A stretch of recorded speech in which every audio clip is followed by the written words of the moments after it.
안녕하세요. 캐드쟁이 AI입니다. 자, 이번 시간은 이제 본체에 치수 기입을 하려고 합니다. 저번 영상에서 이제 치수 설정 다 잡았고요. 이제 그걸 기반으로 해서 그리고 이제 제도 이론 때 얘기했던 이제 기계제도 통칙에 나와 있는 뭐 치수 기입 방법이라든가 뭐 그런 것들을 활용해서 실제 치수를 이제 어떻게 기입하느냐, 그거에 대해서 이제 설명을 하려고 해요. 일단은 이제 기계제도 통칙에서 설명이 안 나오는 부분이 한 가지 있습니다. 이건 그때도 얘기를 했었는데, 우리가 이제 치수를 기입을 하려고 하면 가장 먼저 해줘야 되는 건 어디를 기준으로 치수를 기입을 하는가, 즉 치수의 기준을 먼저 설정을 해줘야 됩니다. 우선은 이제 도면에다가 이제 어디부터 치수를 기입할 거냐인데, 그것도 보려면 투상법 쪽도 한번 보고 치수 기입 쪽도 한번 봐야 돼요. 기본적으로 이제 우리가 투상법 얘기가 나왔을 때 주투상도라는 얘기가 한번 나옵니다. 그래서 투상법을 한번 보면은 주투상도라는 게 나오는데, 주투상도는 대상물의 형상 및 기능을 가장 명확하게 표현하는, 즉 그 물체가 가지고 있는 특징적인 형상들을 가장 많이 담고 있는 거를 주투상도라고 합니다. 그래서 저는 이제 주투상도를 뭘로 잡았냐? 여기 있는 요 부분 단면 쳐져 있는 얘를 이제 주투상도, 즉 쟤를 정면도로 놨다. 물론 주투상도하고 정면도하고 완전하게 일치하진 않는다라고 말씀을 드렸습니다. 그래서 이렇게 잡았다. 얘를 잡은 이유는 여기에는 이 구멍의 지름하고 깊이가 모두 다 표현이 됩니다. 하지만 우측면도 같은 경우는 구멍의 지름은 표현이 되지만 깊이가 표현이 안 되죠. 그래서 보다 더 많은 형상 정보를 가진 쪽이 주투상도가 결정이 나게 됩니다. 투상법에 의해서요. 자, 투상법은 이제 닫을게요. 오늘 봐야 될 게 워낙 많기 때문에. 그렇게 주투상도가 결정이 나면 일단 기계제도 통칙에 나와 있는 치수 기입 방법 중에서 어떤 얘기가 나오냐면, 치수는 되도록 주투상도에 집중해서 지시한다라고 나옵니다. 그럼 제가 지금 여기 있는 이 정면도를 주투상도로 지정을 했다라고 한다면 거의 대부분의 치수는 여기에 들어가야 됩니다. 즉 여기서 내가 표현할 수 있는 모든 치수를 다 표현을 하고, 여기서 표현이 불가능한 치수를 여기 있는 우측면도 또는 밑에 있는 부분도에서 표현을 해준다. 그게 가장 기본적인 이제 치수 기입의 요령이에요. 자, 그래서 이제 여기서부터 이제 치수를 기입을 할 건데, 거기서 이제 또 한 가지 나와야 되는 게 제가 이제 기계제도 통칙에 안 나와 있는 치수의 기준이란 부분입니다. 치수의 기준이라는 건 일단 기본적으로 치수는 수평치수, 수직치수 두 가지가 있어요. 좌우의 길이를 표시해주는 수평치수, 그 다음에 상하의 길이를 표시해주는 수직치수 두 가지가 있는데, 좌우를 치수를 기입을 하려고 그러면 어디서부터 어디까지의 거리입니다가 나와야 되는데, 이때 가장 기준이 되는 거 어디서부터를 먼저 정해야 돼요. 그래서 거기서부터 치수를 기입을 하겠습니다 라는 게 이제 치수의 기준입니다.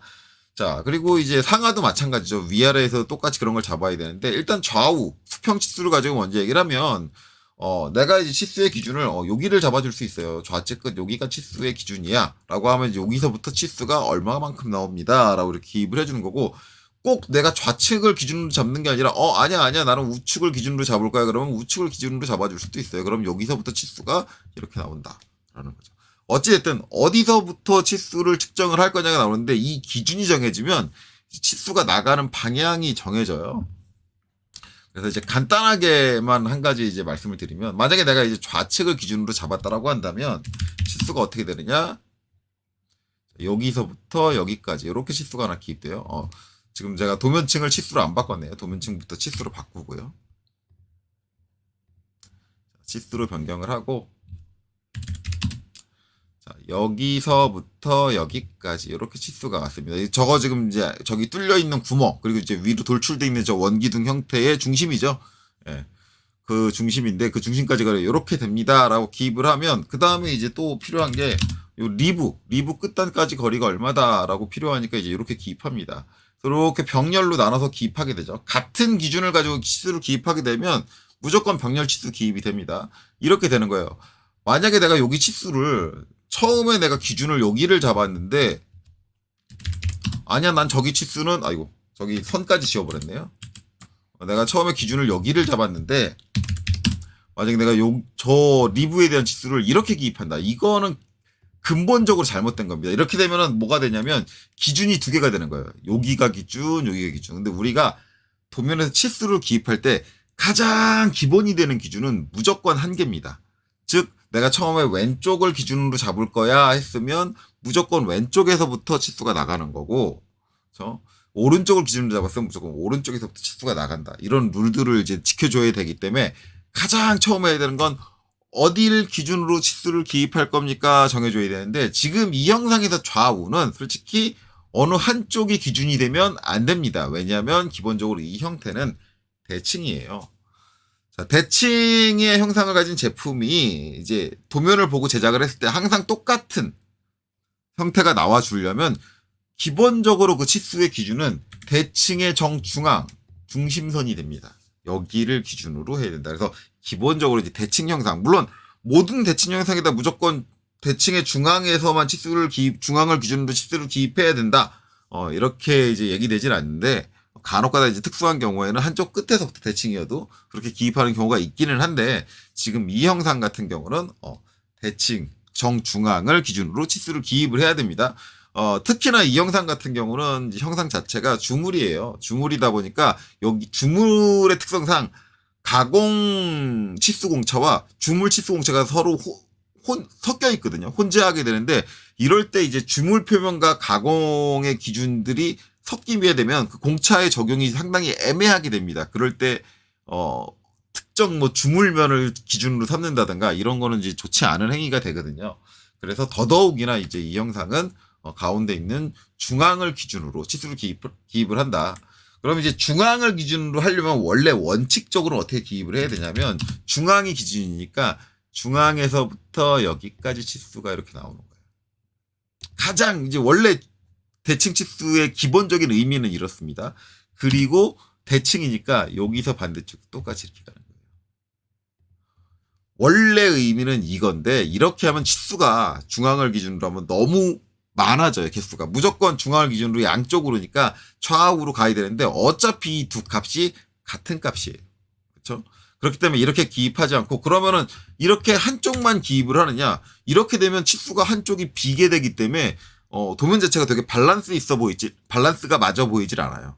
그래서 일반적으로 대칭 치수는 중앙을 기준으로 대칭을 이루고 있는 양쪽에 치수를 기입을 합니다. 이런 식으로. 그래서 지금 이 형상은 좌우가 대칭이니까 대칭의 기준인 정중앙을 기준으로 치수를 기입하겠다, 이런 식으로 이제 결정을 하는 거죠, 설계자가.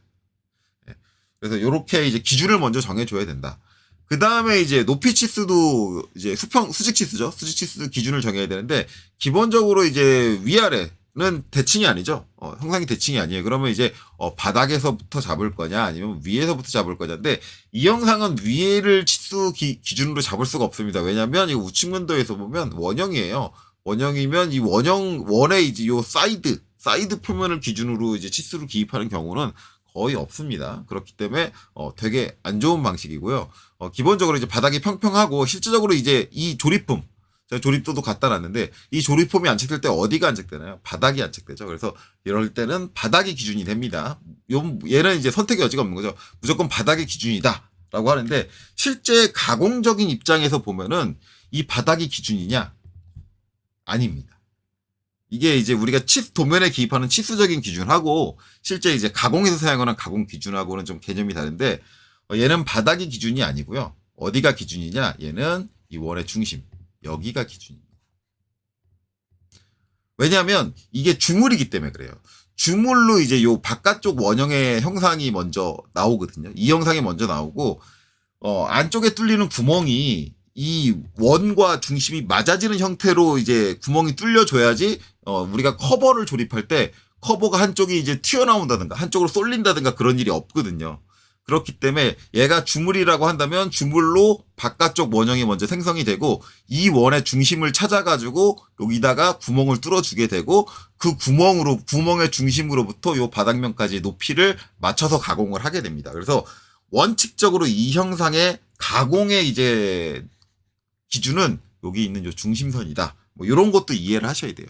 근데 실제 치수를 기입을 할 때는 이제 요 중심선을 기준으로 하는 게 아니라 바닥을 기준으로 치수를 기입을 하게 된다.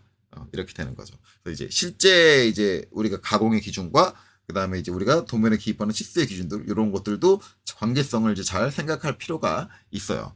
어쨌든 이제 이렇게 결정을 해서 이제 좌우의 치수의 기준은 전 중심을 기준으로 좌우 대칭으로 기입을 할 거고요. 그다음에 이제 높이에 대한 치수, 수직 치수 같은 경우는 바닥면을 기준으로 높이 치수를 주도록 할 겁니다. 이렇게 되는 결정 자체, 그러니까 결정 자체를 여러분들이 하실 수 있어야 되는 거 중요한 건. 이 기준을 여러분들이 선정하실 수 있어야 된다가 가장 중요한 거예요.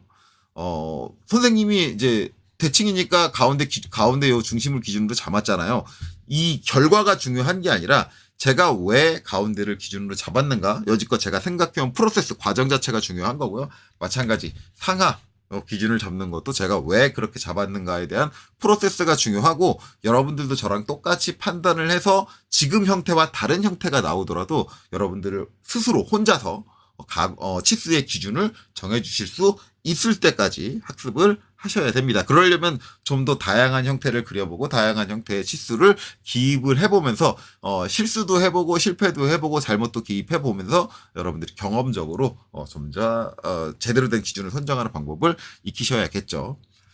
자, 그럼 이제 가운데를 기준으로 해서 이제 치수를 기입한다. 이제 이런 걸 이제 대칭 치수라고 하는데, 그러면 이제 좌우 폭을 기입을 하게 되는데, 치수를 기입할 때 치수를 기입하는 순서가 있습니다. 이거는 대부분 다른 강사님들도 다 저랑 똑같은 얘기 할 거예요. 치수를 기입할 땐 가장 작은 치수부터 기입을 해라라고 얘기를 합니다. 저는 반대로 큰 치수부터 치수를 기입을 해볼게요. 자, 대칭 치수니까, 자, 가장 큰 치수 이거죠. 이렇게 해서 이제 여기. 그리고 이제 치수를 빼는데, 이때 이제 치수를 띄워주는 간격도 있죠, 간격. 간격 같은 경우는 이제 일반적으로 첫 번째 띄는 치수는 이제 간격을 좀 넓게 줍니다. 그러니까 외형선으로부터, 지금 여기 그려진 외형선으로부터 이제 여기 지금 마우스를 따라다니는 치수선까지의 거리를 얘기를 하는데, 이거를 대부분 강사님들이 어떻게 설명하냐면, 첫 번째는 치수 문자가 1개 들어가고, 2개 들어가고, 3개 들어가는 정도. 클릭. 이렇게 놔라. 첫 번째 뛸 때. 얘기를 해요. 이렇게 얘기를 하고, 만약에 이제 여기서 치수를 하나 더 뗀다. 안쪽 치수를 기입할게요. 그래서 여기 중심에서 여기 중심까지 거리 해주고 이제 빼주면 치수를 뺄 때 여기서 치수가 두 번째는 1개 들어가고 2개 정도 들어갈 때 클릭해줘라. 요렇게 해줘요. 지금 치수 기입된 형태가 좀 이상한 거는 신경 쓰지 마세요. 어쨌든 첫 번째는 좀 넓게 띄워준다. 근데 그게 치수 문자 3개 정도라고 일반적으로 얘기를 하고요. 그 다음에 두 번째는 이제 치수 문자 2개가 들어갈 정도. 그래서 이런 식으로 한다라고 하는데, 이런 식으로 하게 되면 이제 문제는 뭐냐면 치수의 간격이 딱딱딱딱딱 균일하게 정확하게는 안 들어가요. 물론 대부분의 강사님이 이렇게 할 겁니다. 대략적으로 2개 띄우면 정확하게 똑같은 값은 안 들어가도 비슷한 값은 들어간다. 그러면 됐다. 라고 얘기하는데, 그 말은 실무적으로도 맞습니다. 많이들 그렇게 해요. 근데 정확하게 이제 기계제도 통칙을 따진다고 한다면, 진짜 제도 규격에 맞춘다고 한다면, 치수의 간격은 항상 치수가 균일해야 돼요. 똑같아야 돼요. 원칙적으로. 근데 그걸 똑같이 맞추려면 우리가 결국은 수치 제어를 해야 되고, 수치 제어를 하려면 상당히 피곤해집니다. 시간이 많이 걸려요.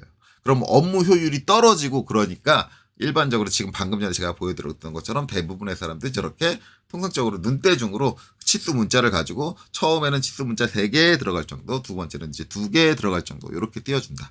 이렇게 생각해요. 대략 이 정도 띄워주면은, 첫 번째 같은 경우는 이제 13mm 나왔는데, 제가 이제 좀 많이 띄운 거고, 이제 대략적으로 12mm 정도 나와요. 12mm 정도 나오고, 이제 치수선 치수 두 번째부터는 이제 대략적으로 10mm 정도 나옵니다. 치수 문자 2개 정도 들어가게 하면. 그래서 이렇게 하는데, 솔직히 말하면 저는 저걸 전부 다 수치 제어를 해요. 저렇게 하는 걸 싫어해요. 저는 딱딱딱 칼같이 치수의 간격을 맞추는 걸 좋아하는데, 실질적으로 이제 회사에서 일할 때도 제 밑에 직원들한테 저거 안 맞추면 뭐라고 하느냐? 뭐라고 하진 않습니다. 왜냐하면 업무 효율을 위해서 거의 대부분의 실무인 있으시는 분들이 저걸 수치로 정확하게 저처럼 제어하지 않고, 거의 대부분 업무 효율을 위해서 그냥 문자에 이제 있는 간격으로 눈대중으로 맞추는, 방금 전에 보여드린 방식 그런 식으로 사용을 하고요. 이제 주의해야 될 건 이런 거는 하시면 안 돼요. 간혹 가다가 이제 진짜 눈대중으로 하라 그랬더니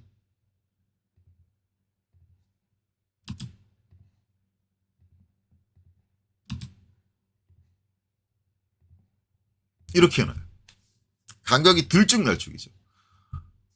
선생님 눈대중인데 아니 이게 이렇게 하든 뭐 이렇게 하든 그거 대충 놓는 건 똑같은 거잖아요. 뭘 기준으로 감점해요? 그런데 이렇게 놓으시면 감점합니다. 간격 분명히 감점해요. 그러니까 이게 어느 정도 눈으로 봤을 때 이제 티가 안 날 정도로 그냥 비슷한 위치 이렇게 놔주는 거. 요거는 지금 보면은 이 값이 달라요. 분명히 다를 거예요. 이게 같을 수가 없어요. 이게 아까 이제 9.51 나왔는데 이 값은 뭐 이제 9.2 나오죠. 다를 수밖에 없어요. 다를 수밖에 없지만 이거는 감점 안 해요. 근데 그 전에 보여드렸듯이 막 들쭉날쭉하게 기입하는 것들은 눈으로 그냥 대충 훑어봐도 딱 티가 나잖아요. 너무 간격이 들쭉날쭉이다. 그러면 감점을 한다라는 거고. 지금 이제 제가 보여드린 거는 이제 잘못된 치수 기입이죠.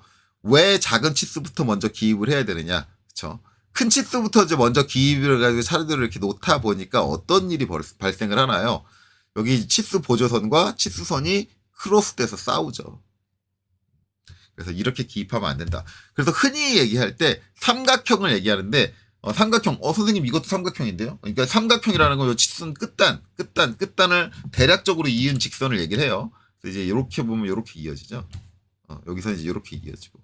이제 이게 중앙까지 오게 되면 이제 이등변 삼각형이 되겠죠. 그리고 요렇게 되는데, 선생님 이것도 삼각형이잖아요. 이게 아니라, 요 삼각형의 요걸 이제 밑변이라고 얘기를 해야겠죠. 밑변이, 가장 바깥쪽으로 가게. 즉, 아래쪽. 형상에서 가장 먼 쪽으로 가게. 삼각형의 밑변이 항상 먼 쪽으로 가는 거예요. 만약에 이게 대칭 치수가 아니라 이제 한쪽 끝을 기준으로 한 치수다 그러면 그때도 이제 작은 치수부터 하나, 둘, 셋 이렇게 그 다음에 하나, 둘 요 정도 그 다음에 이렇게 나가지고 여기도 이제 보면 한쪽으로 이제 이등변 삼각형은 아니지만 이렇게 해서 가장 큰 밑변이 형상에서 가장 멀리 떨어지게 이런 식으로 삼각형을 구성해야 된다. 이래야지 치수가 서로 겹치지 않고 깔끔하게 된다. 이제 요거를 주의하시면 될 거예요. 그렇기 때문에 치수를 기입할 때 일반적으로 대부분 강사님들이 얘기하는 게 작은 치수부터 기입하십시오라고 하는 거예요. 자, 그럼 이제 좌우에서 이제 대칭 치수의 작은 치수를 보자면 DLI 여기서는 요 리브죠, 리브입니다. 리브인데 지금 이 영상에서는 리브는 여기다 기입을 하지 않을 거예요. 왜냐하면 우리는 뭘 그려놨냐면 회전 단면도를 그렸습니다. 리브의 형상을 이제 회전 단면도로 도시했을 때의 이제 리브에 대한 치수는 항상 요 두께에 대한 치수는 회전 단면도에 도시랍니다. 그래서 DLI 얘는 여기다 먼저 기입을 할 거예요. 이렇게 기입할 거고 이제 저는 이제 이거는 저만이에요. 이제 여러분들은 제가 설명했던 거 이제 여기서 하나, 둘, 3개 정도 떨어지게 이렇게 놓으라는 건데 저는 여기다 놓습니다. 딱 요 외형선에 맞춰서 가장 바깥쪽 외형선에 맞춰서 놔요. 선생님 그러면 안 되는 거잖아요. 예, 이렇게 놓으면 안 돼요. 그래서 저는 이렇게 하고 뭘 하냐면 얘를 딱 클릭하고 여기서 요 그립점 하나를 딱 잡아서 마우스로 클릭해서 여기서 이쪽으로 쭉 당겨요. 이때 직교가 켜져 있는 상태가 돼야 되고요. 직교 켜진 상태에서 제가 이제 첫 번째 띄면 대략적으로 얼마 나온다 그랬죠? 10이 나온다 그랬죠? 그래서 저는 기준을 12를 갖고 있어요. 그래서 저는 12라고 입력을 하고 엔터. 자, 그래서 저는 일반적으로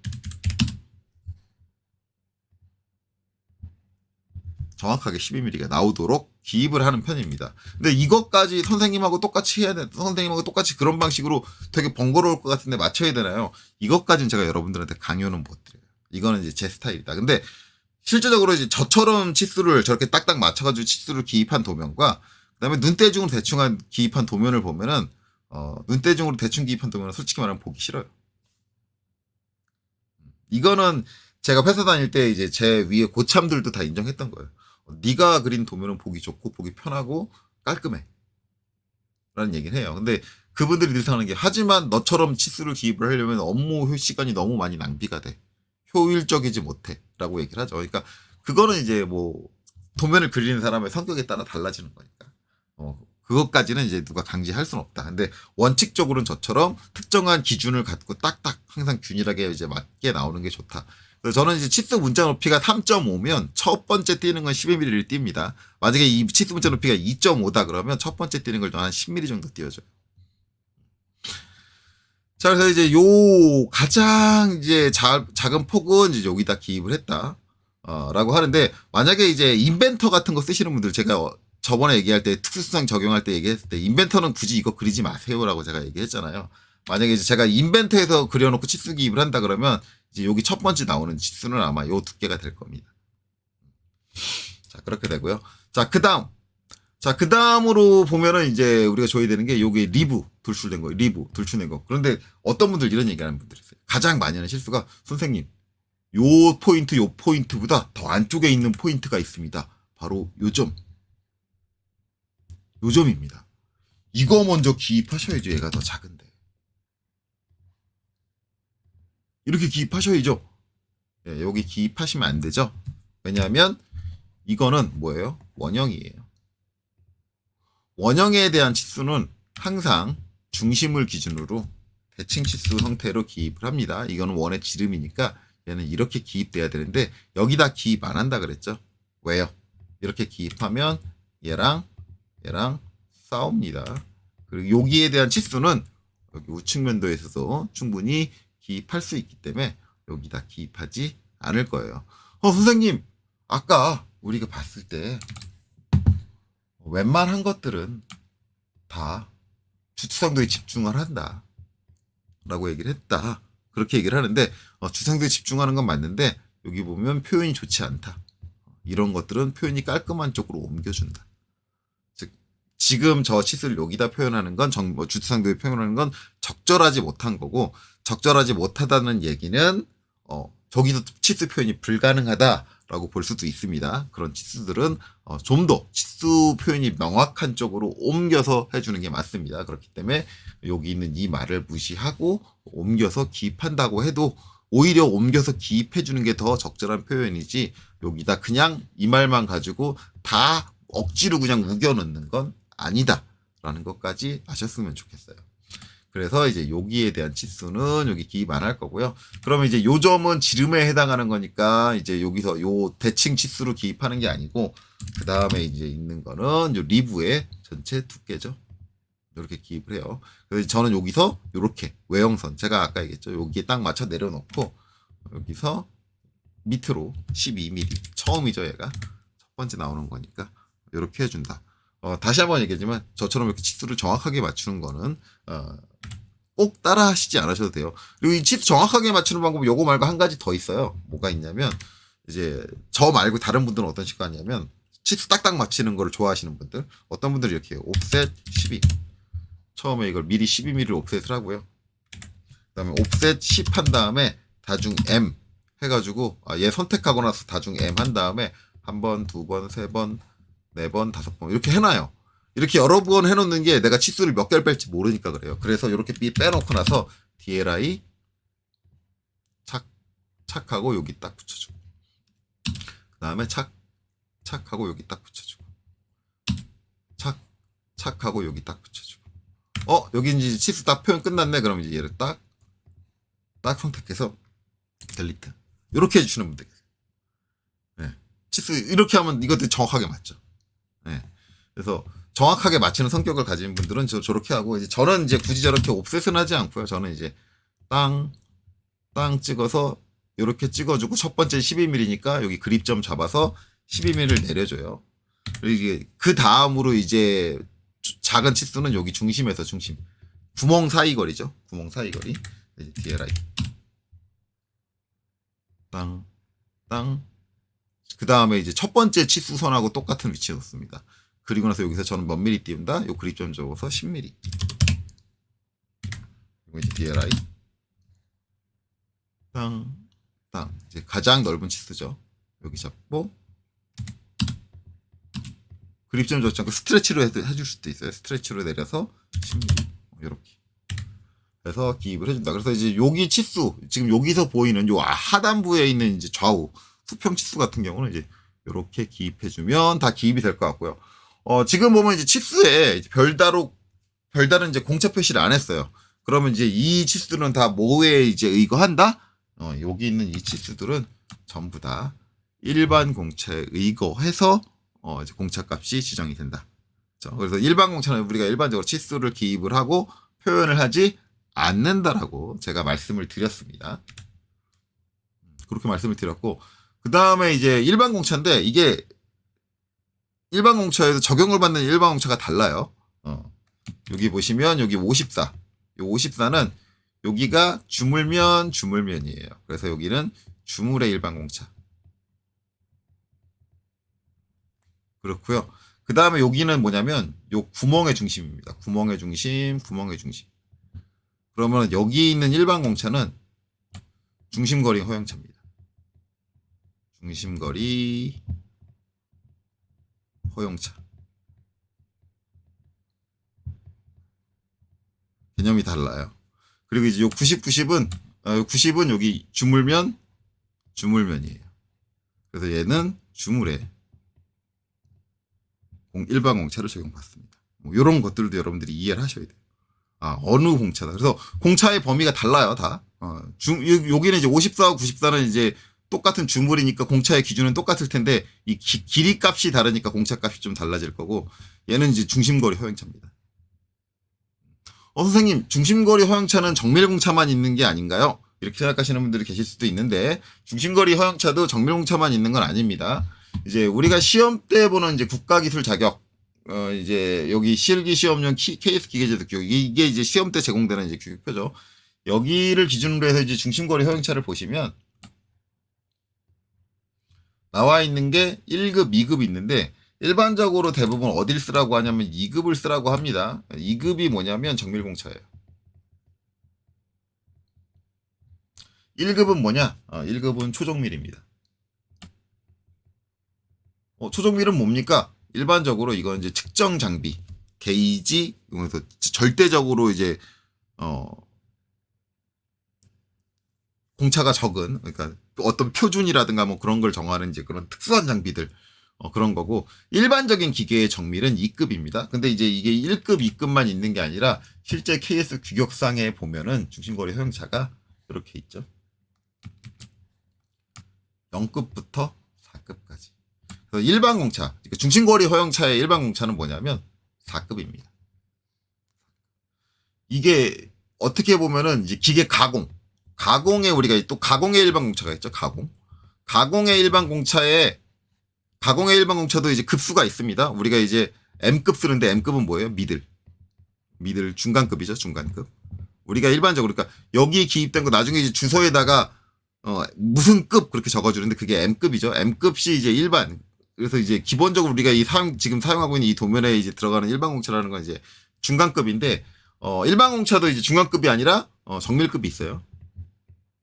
정밀급.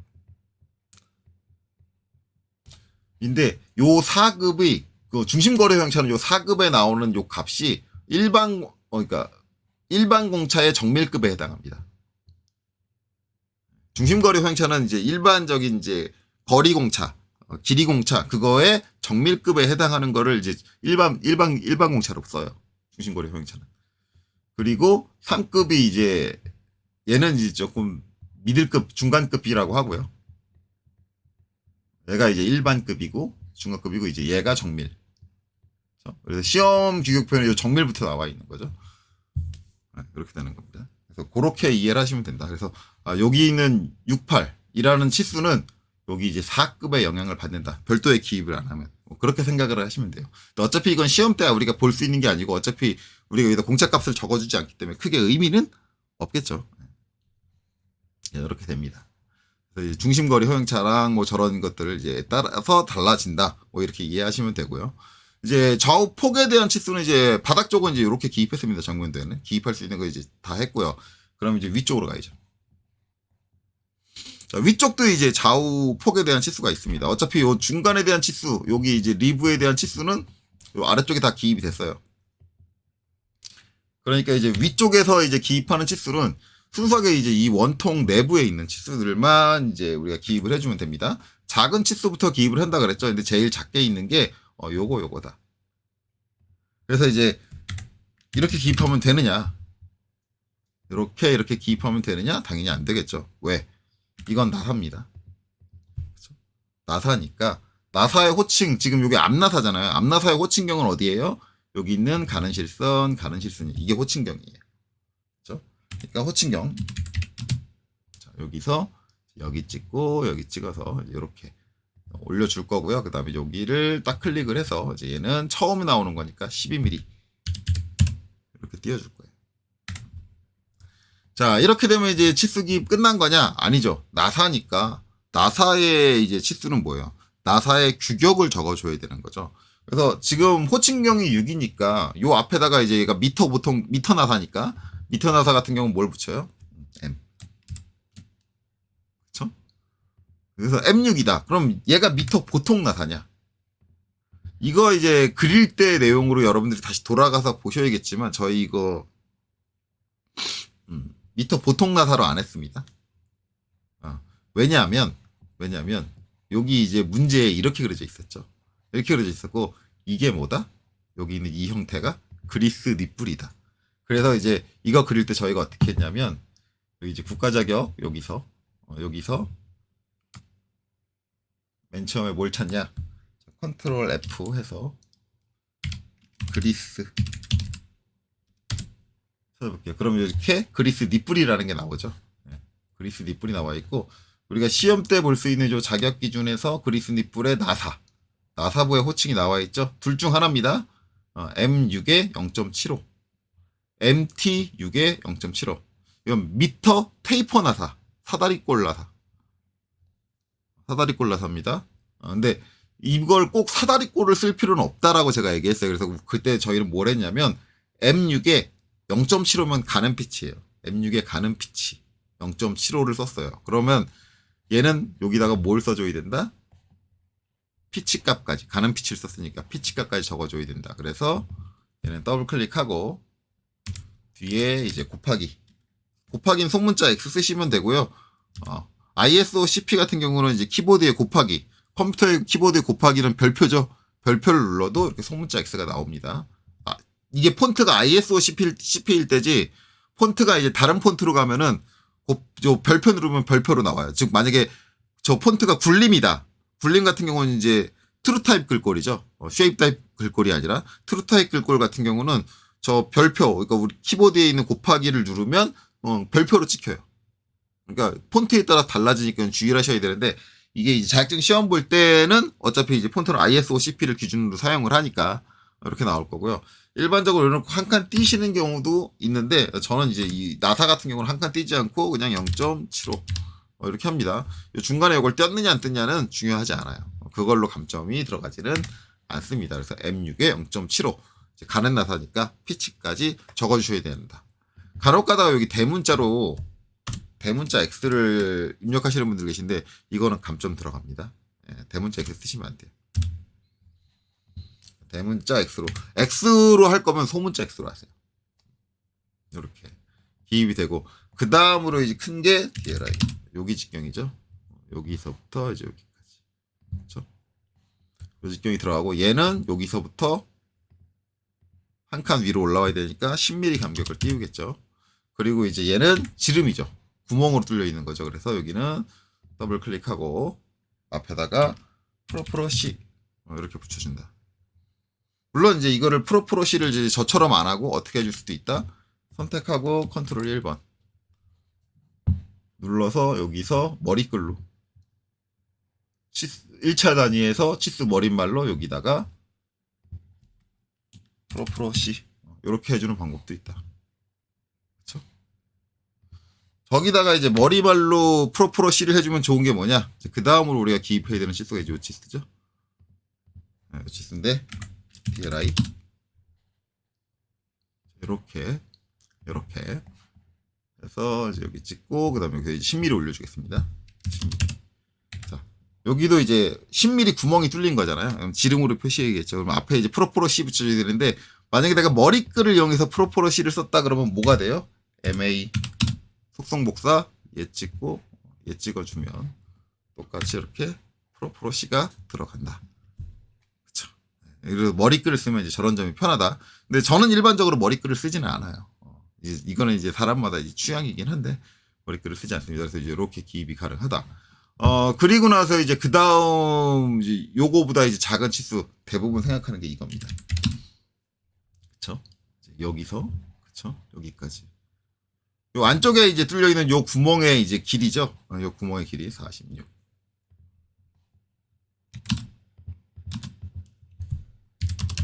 자, 이렇게 되겠죠. 이제 그 다음으로 이제 있는 게 뭐냐? 그 다음으로 있는 거 여기 나사부 생각하는데 나사부는 이제 이렇게 기입하면 안 됩니다. 요렇게 뭐 나사부 해가지고 여기 이렇게 찍어주시면 대칭 치수로 무조건 다 이렇게 기입하는데 이건 아니고, 이건 나사부는 이제 나사부 별도의 이제 기준이 있고, 이제 그 다음으로 나사는 별도로 생각을 하고 그 다음은 이제 뭐냐면 이 구멍이 뚫렸으니까 이제 여기서 여기까지, 그쵸? 이게 들어가야겠죠. 이게 가장 넓은 치수죠. 위에서 가장 넓은 치수 이렇게 들어갑니다.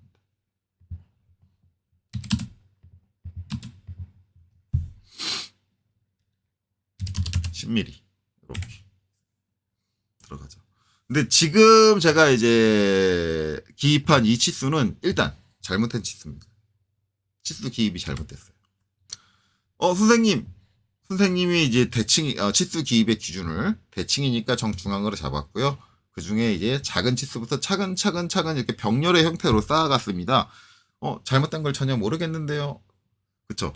이제 기본적인 원칙에선 잘못되지 않았어요. 근데 문제는 뭐냐면 이제 가공의 방향이라는데 문제가 있습니다.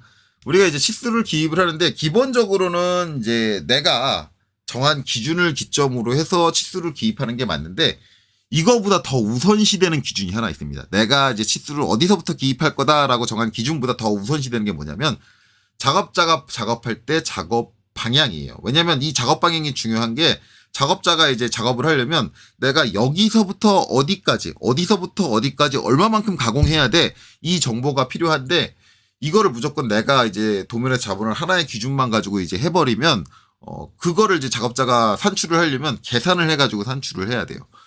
이런 건 이제 안 좋은 거죠. 그럼 거기에 해당되는 게 뭐냐? 이제 여기 보시면 여기 구멍이 요직경으로 하나 있고요. 그쵸? 불팔로 하나 있고, 그 다음에 이제 요직경으로 하나 있어요. 어차피 이제 안쪽에 뚫려 있는 둘팔이라고 하는 거, 이 치수는 내가 가공을 한다고 하면, 그냥 여기 끝에서부터, 한쪽 끝까지, 그냥 완전히 전체 길이를 쭉 가공을 해버리면 돼요. 관통되게. 그렇기 때문에, 여기서부터 가공을 하든 상관이 없어요. 근데 거기보다 이제 직경이 큰 요 바깥쪽 요 32는 어디서부터 가공해야 되냐면 이면에서부터 여기까지 가공을 해야 돼요. 그러면 작업자가 알아야 되는 건 이 32라는 구멍을 가공할 수 있는 가공 툴로 내가 이면에서부터 이면까지 가공을 하려면 몇 미리를 파고 들어가야 돼. 이게 가공 작업자한테 필요한 데이터예요. 그리고 이게 가공의 방향이고. 그러면 이 선에 대한 치수는 이 선과 이 선, 요 두 선 사이의 거리는 아무런 의미를 가지지 못해요. 그렇기 때문에 작업자가 필요한 정보를 주기 위해서는 여기서 DLI, 자, 여기서부터 여기까지 13mm, 즉 32의 직경으로 13mm를 가공해야 됩니다를 작업자한테 우리가 알려줘야 되는 거예요.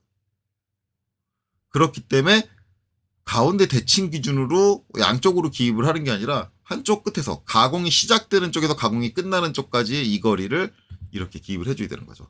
이렇게 되면 뭐예요? 중간에 있던 이제 요 사이 치수가 없어지면서 요 간격이 넓어졌죠. 그래서 이렇게 되면 좋은 게 뭐냐면 요 치수 간격이 10mm 하나 내려오면서 위로 공간을 덜 차지해. 이런 이제 이점도 생깁니다. 그렇죠? 13mm. 그래서 이제 이렇게 기입해요. 그럼 요 반대쪽도 이제 똑같이 기입을 해주면 되겠죠.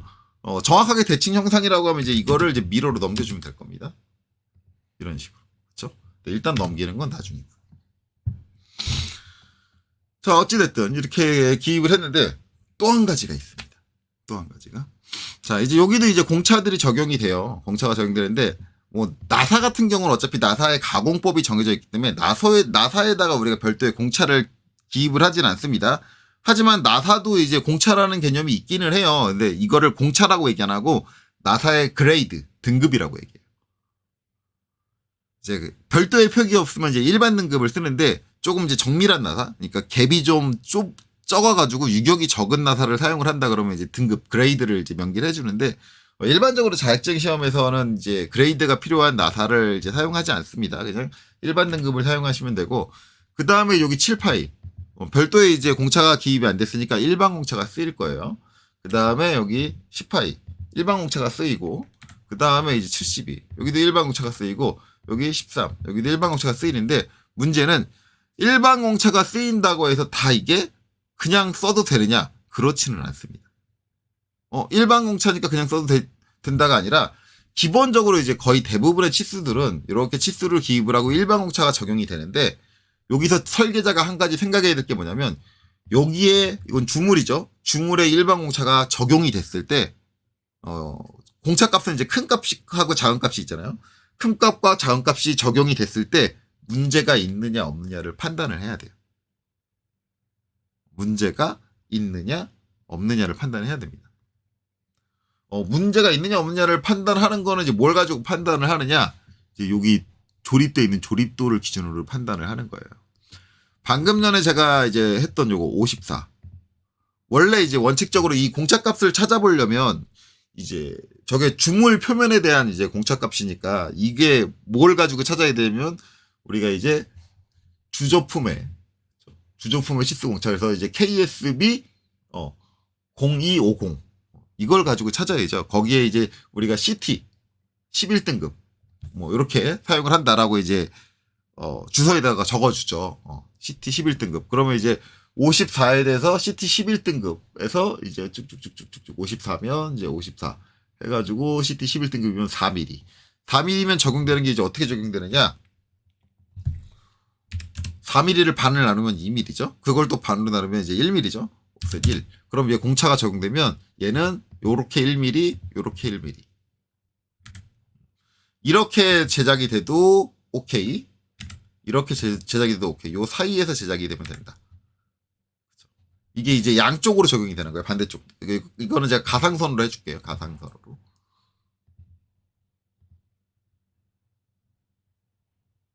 요렇게. 이게 양쪽으로. 기본적으로 이제 저 주물에 대한 공차는 두께에 대한 공차이기 때문에, 이게 얘가 안쪽으로 이렇게 됐다 그러면 여기도 안쪽으로 이렇게 될 확률이 높아요. 왜냐면 주물이라는 게 수축되면 수축되고 팽창하면 팽창하는 거예요. 같이 가요. 거의 대부분. 어느 쪽은 팽창하고 어느 쪽은 수축하고 그렇게 될 확률이 그렇게 많지는 않아요. 기본적으로 전체적으로 수축이 많이 됐다 그러면 전체적으로 수축이 많이 되고, 팽창이 많이 됐다 그러면 거의 전체적으로 팽창이 많이 된다. 이렇게 되는데, 그러면 이제 이 두께는 54지만 실제 제작된 게 52가 나와도 합격이고요. 56이 나와도 합격입니다. 정상 제품이에요. 잘못된 제품이 아니라. 이게 이제 공차가 갖는 의미인데, 문제는 이제 우리가 이렇게 일반 공차를 줬을 때 얘가 52가 나오든 그 다음에 56이 나오든 실제 조립을 했을 때 문제가 있느냐 없느냐를 판단을 해야 돼요. 근데 여기서는 문제 될 게 하나도 없어요. 왜냐면 여기에 뭐가 달라붙는 게 아니잖아요. 뭐가 붙거나 그러고 조립되거나 그러지 않잖아요. 그러니까 허공인데 양쪽으로 편측으로 1mm가 작아가지고 양쪽으로 2mm가 줄어서 52mm가 된들, 제가 1mm씩 넓어가지고 56mm가 된들 뭔 상관이냐 이거죠. 어차피 허공이니까. 그렇죠? 네, 그렇게 되는 거예요.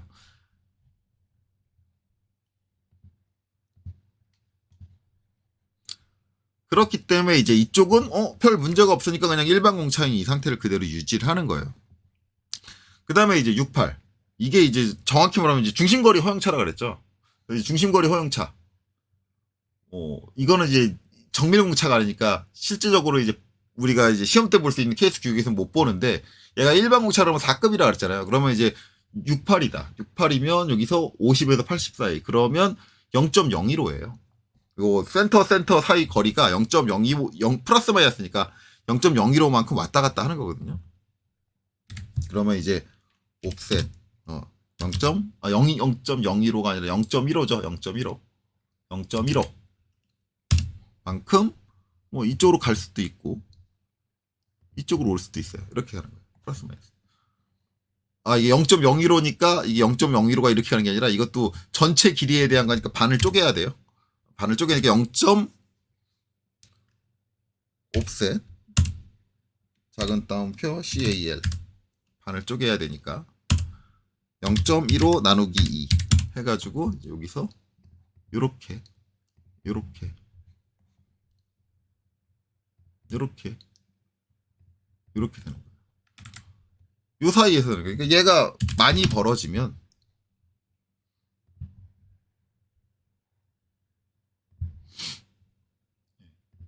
(68.15가) 되는 거고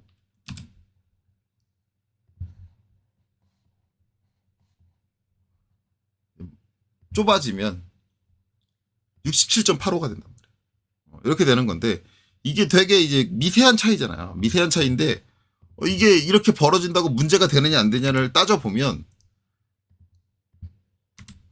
이거 다 지울게요. 여기 뚫려있는 구멍이 몇 밀리냐 이거예요. 뚫려있는 구멍은 9mm로 팠어요. 여기에 들어가는 나사는 몇 짜리예요? 9mm면 M8이라고요. 4mm 반지름이 4인 이제 이 기둥이 들어가는데 그러면 여기에 갭이 얼마나 나냐? 그렇죠? 0.015가 0.015가 밀려도 충분히 이 안에 들어와요. 나사를 체결하는데 전혀 문제가 되지 않아. 그렇죠? 그러니까 그냥 일반 공차를 그냥 적용을 하면 상관이 없다. 그렇기 때문에 얘도 그냥 들어가는 거예요. 그러니까 거의 대부분의 상황은 이게 다 이제 유지가 돼요.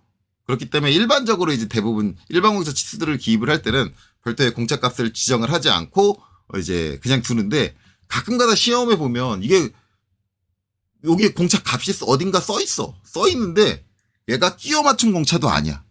얘 끼워 맞춘 공차가 더 적용될 곳이 아닌데 그렇다고 뭐 치수 뒤에 붙은 거니까 이게 형상 공차일 리도 없고 우리가 일반적으로 알고 있는 건 끼워 맞춘 공차면 뭐 이게 뭐 H7 뭐 그런 기호 형태로 들어가야 되는데 기호 형태로 들어가지도 않고 그렇다고 정밀 공차도 아니야. 정밀 공차면 100분의 몇 그런 식으로 들어가야 되는데 그렇게 들어가지도 않아. 정밀 공차는 거의 100분의 이제 몇 가지 들어가는데 그러지도 않는다.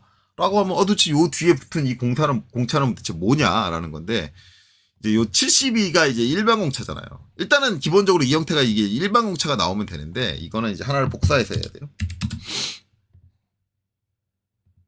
여기서부터 이제 조립을 해가면서 설명을 해야 되기 때문에 하나 복사해서 할게요. 자, 72예요. 70인데 이건 이제 중심거리 허용차가 아닙니다. 길이공차죠. 길이공차면 이게 어디에 제어를 받냐면 가공품의 일반 공차 제어를 받고 우리는 거기서 뭘 쓴다 그랬다? 여기서 중간급 M급을 쓴다 그랬어요. 이게 이제 표준어를 적어주죠. 그래서 우리가 이제 적을 때 KSB ISO-2768-1 M급 뭐 이렇게 적어주죠. 가공품 해가지고 이제 땡땡 하고 그렇게 적어주죠. 네. 그래서 거기서 이제 중간급을 쓴다라고 하는데 지금 거리가 72잖아요. 70이면 30에서 120 이하야. 그럼 중간급이면 공차가 얼마냐면 플러스 마이너스 0.3이에요. 그럼 이제 복사를 했는데 두 가지를 만들 거예요.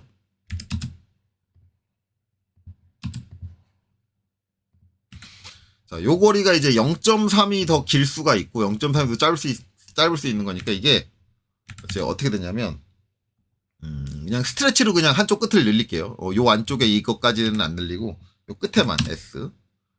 여기서 이게 이제 만약에 플러스로 난다 그러면 0.3이니까 0.15.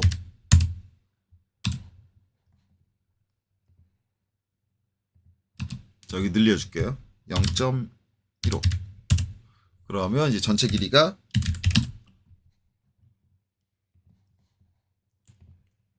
72.3. 그쵸? 0.3이 더 커진 거죠.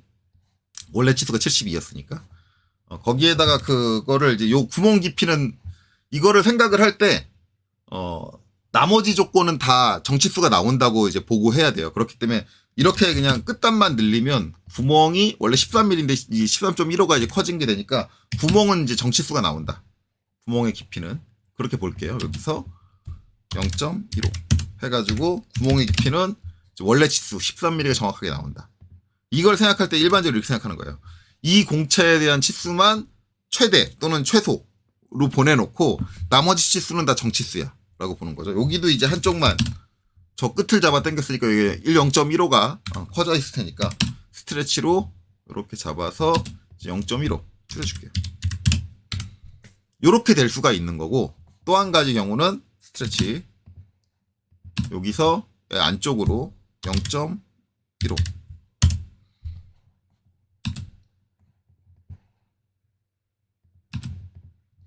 0.15. 자, 그렇게 되면 이제 여기는 치수가 얼마가 되느냐? 72에서 0.3이 빠져가지고 71.7이 되는 거예요. 그러면서 이제 DLI.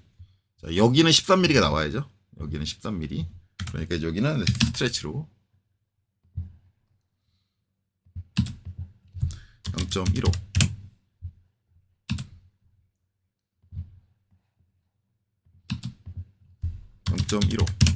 자, 그래서 13mm가 딱 나오게. 지금 내가 이제 이 공차가 타당하냐? 검토하는 부분만 이제 공차 값의 최대값, 최소값을 적용해서 이렇게 해놓고, 그 다음에 이제 여기서 조립을 해보는 거예요. 조립을 하려면 요 베어링이 필요하니까 요 베어링 갖고 올게요. CO.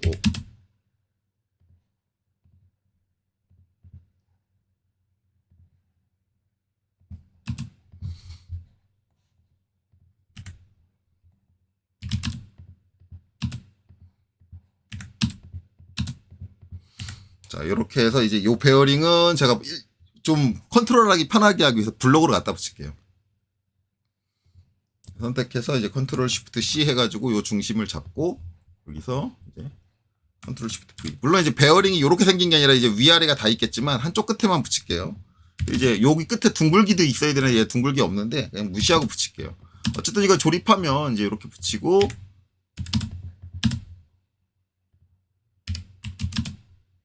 이렇게 붙일 거예요. 그쵸? 이렇게 이제 베어링이 들어갈 겁니다.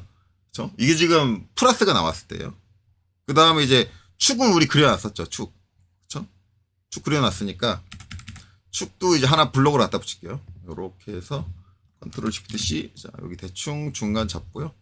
여기서 이제 컨트롤 시프트 V 해가지고 놓고. 자, 얘는 이제 무브. 자, 요 중앙이 이제 여기하고 딱 맞으면 되겠죠. 이렇게 조립될 거예요. 축이.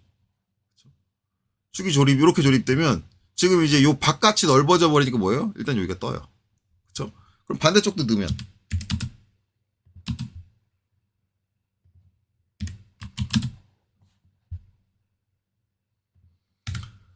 자, 이제 이게 플러스로 적용되면은, 이렇게 뜨는데 이 축이 조립되는데 문제가 있냐? 문제는 없어요. 문제는 없고 그냥 여기서 이제 0.3mm가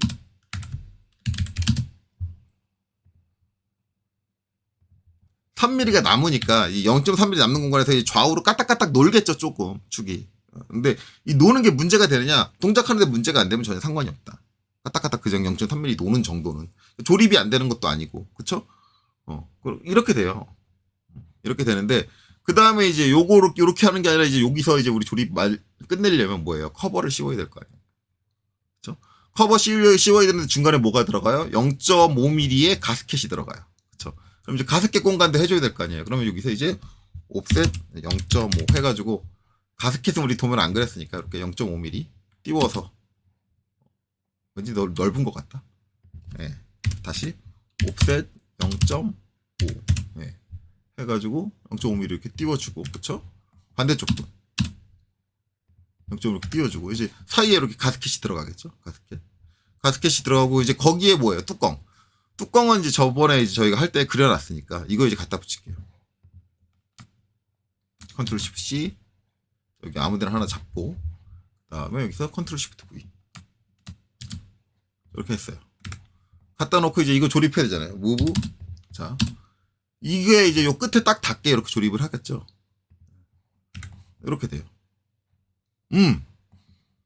반대쪽도 조립을 하면 미러. 0.5mm 가스켓 들어가고 거기 조립돼요. 그러면 이거 딱딱딱딱 조립해보면은 이제 결론적으로 얘는 이제 0.3mm. 플러스일 때 문제 없네. 그쵸. 플러스일 때 문제 없는 거예요. 0.3mm 까딱까딱 선생님 까딱까딱 놀잖아요. 아니, 놀을 괜찮아요. 조립 안 되는 것도 아니고. 저 정도 논다고 해서 이제 물론 이제 장비가 저 정도까지 이제 0.3mm까지 틈이 있어가지고 까딱까딱 놀면은 시끄럽겠지. 덜덜거리고. 그런데 일단은 기본적인 그냥 일반 공차 범주에서는 조립이 안 되는 것도 아니고 아무런 트러블이 없지. 없어요. 그렇게 되는데 이제 반대로 요번에는 0.3mm가 마이너스가 났어. 마이너스가 난 상황이에요. 자, 이 상태에서 다 조립할게요. 자, 여기 커버하고 요 베어링을 그대로 가져가서 요 끝이 여기에 딱 닿게. 그쵸? 그러면 이제 가스켓 0.5mm 뜨고 딱 들어갔어요. 이렇게 조립 다 됐죠? 잘 됐죠, 조립. 자, 그 다음에 이제 반대쪽. 반대쪽에 아니라 축을 갖다 놓을까요? 반대쪽 조립할게요.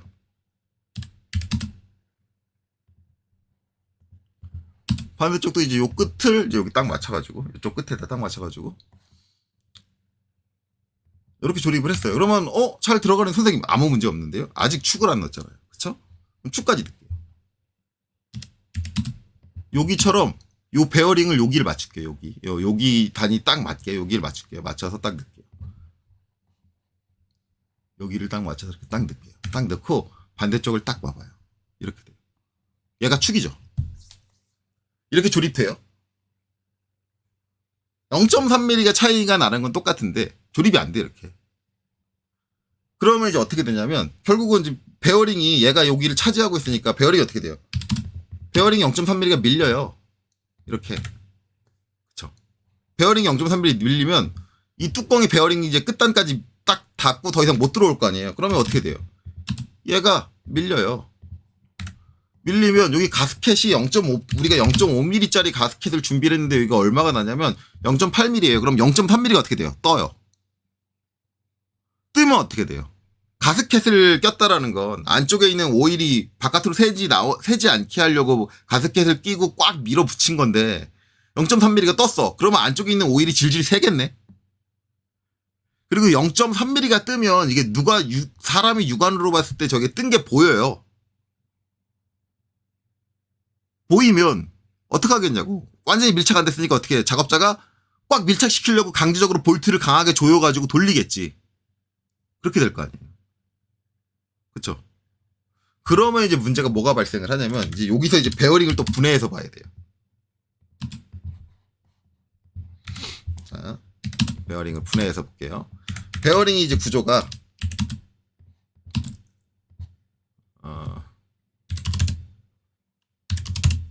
세 개로 분해해서 봐야겠네요. 자, 요렇게. 여기 이제 안쪽에 있는 링이죠. 이너링. 자, 그 다음에 여기 가운데 볼이 있겠죠. 볼. 그 다음에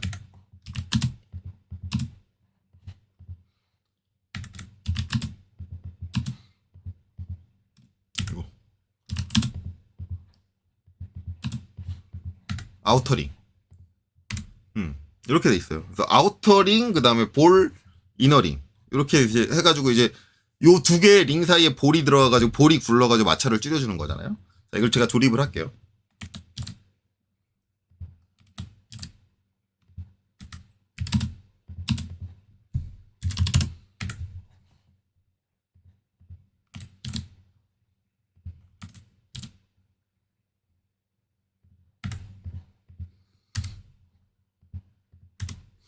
그리고 이제 여기를 갖다 놓을게요.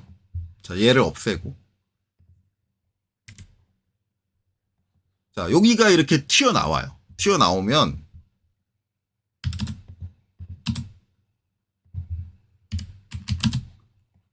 얘가 여기서 더 못 들어가니까 이렇게 있을 거 아니야. 이렇게 있는데 작업자가 이거를 0.5mm를 맞추겠다고 강하게 볼트를 조여가지고 0.3mm를 강제적으로 밀어서 딱 붙였어요. 붙이면은 어떻게 돼요? 얘는 아우터링을 민단 말이에요. 바깥링을 밀어요. 그러면은 바깥링이 0.3mm를 들어와야 될 거 아니에요. 이렇게 되면 어떻게 되냐면 요 볼이 타고 다니게 해주는 요 그루브, 베어링의 그루브가 만들어져 있는데 그루브에 있는 이 모서리가 이 볼을 찍어버려요. 볼을 찍은 상태에서 베어링이 돌게 되면은 베어링이 마찰을 줄여줘야 되는데 저걸 베어링이 꼈다 그러거든요. 마찰을 키워요. 오히려 마찰이 세져요. 그래서 기본적으로 동력 손실이 일어나는데 그거는 그래 손실이 일어났으면 내가 잘못했으니까 손실이 나는 거 그냥 감안하겠다라고 하면 그건 상관없는데 볼을 찍어가지고 계속 저걸 돌리고 있어요. 그럼 볼이 어떻게 돼요? 깨져요. 파괴가 일어나죠. 몇 번 돌다가. 기본적으로 이 장치가 유지가 안 돼요.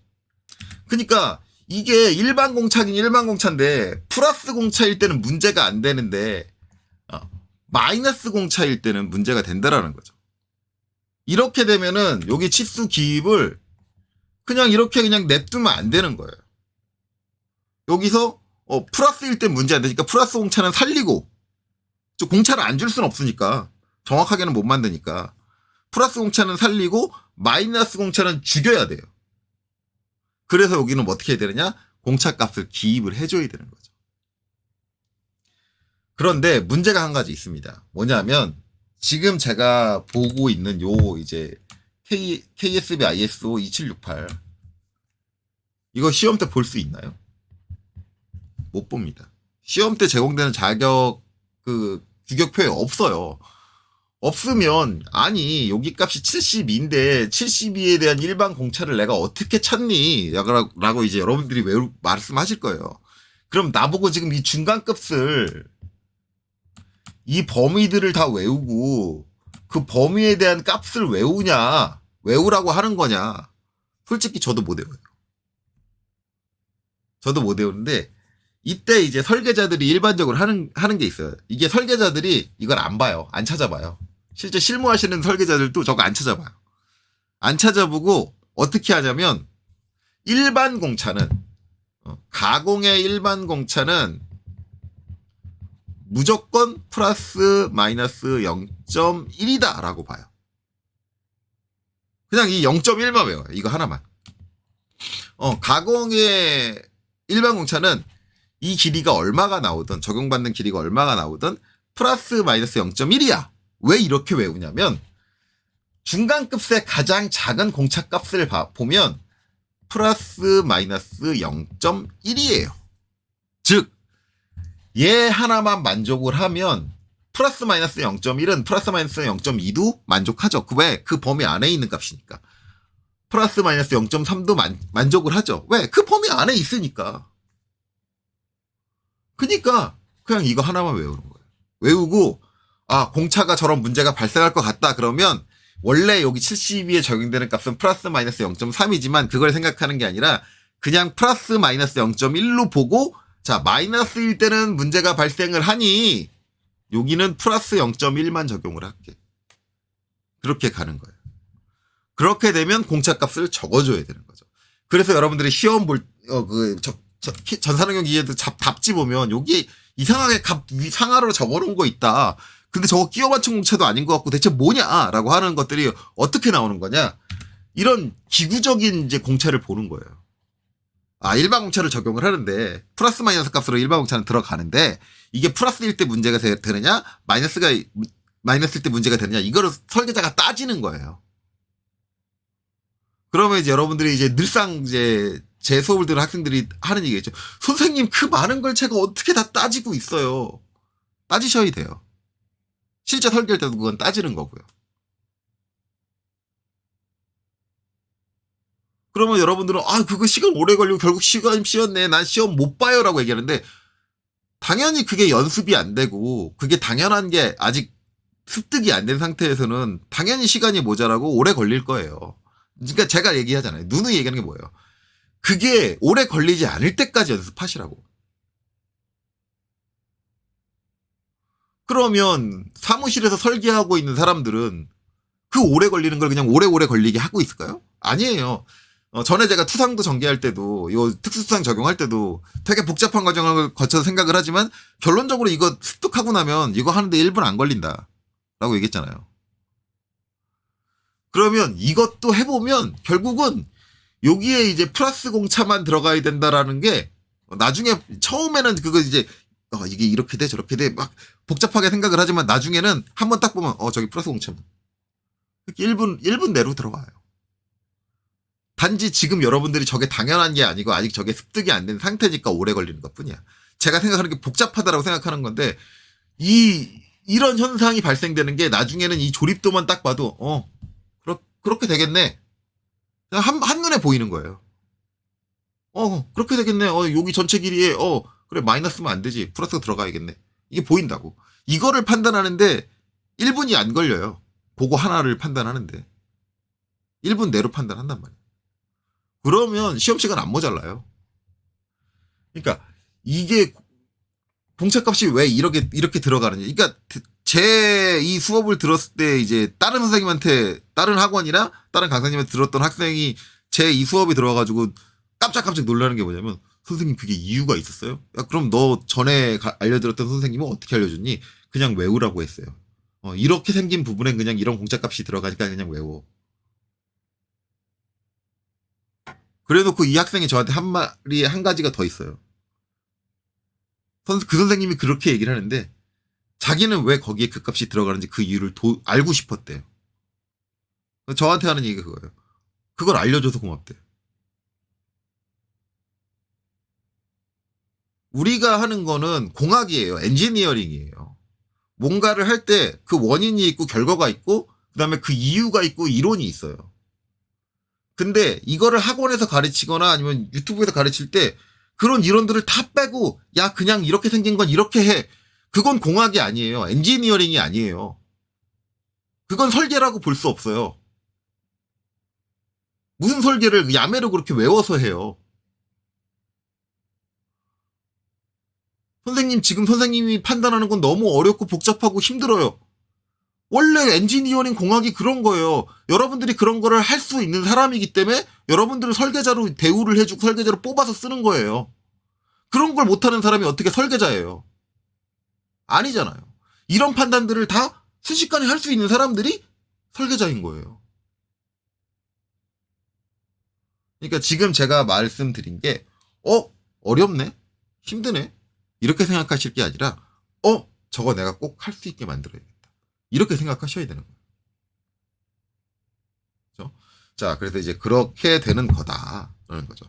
그래서 이제 여기다가 이제 공짜값을 플러스만 주는데 어차피 우리가 이제 시험 때 요거 못 보니까 그리고 실무 볼 때도 이거 찾아보고 있으면 피곤해요. 그래서 뭘로 한다? 일반 공차는 우리가 일반 공차값을 적어줄 때는 실제 이제 가공할 때는 요 공차 안에 들어오면 되는 거지만 우리가 이제 어떤 일반 공차값을 범위를 지정을 해가지고 적어줄 때는 일반 공차값을 항상 뭘로 본다? 가공에 대한 길이값에 대한 거는 플러스 마이너스 0.1로 본다. 저렇게 외우고 여기다 적용을 해주는 거죠.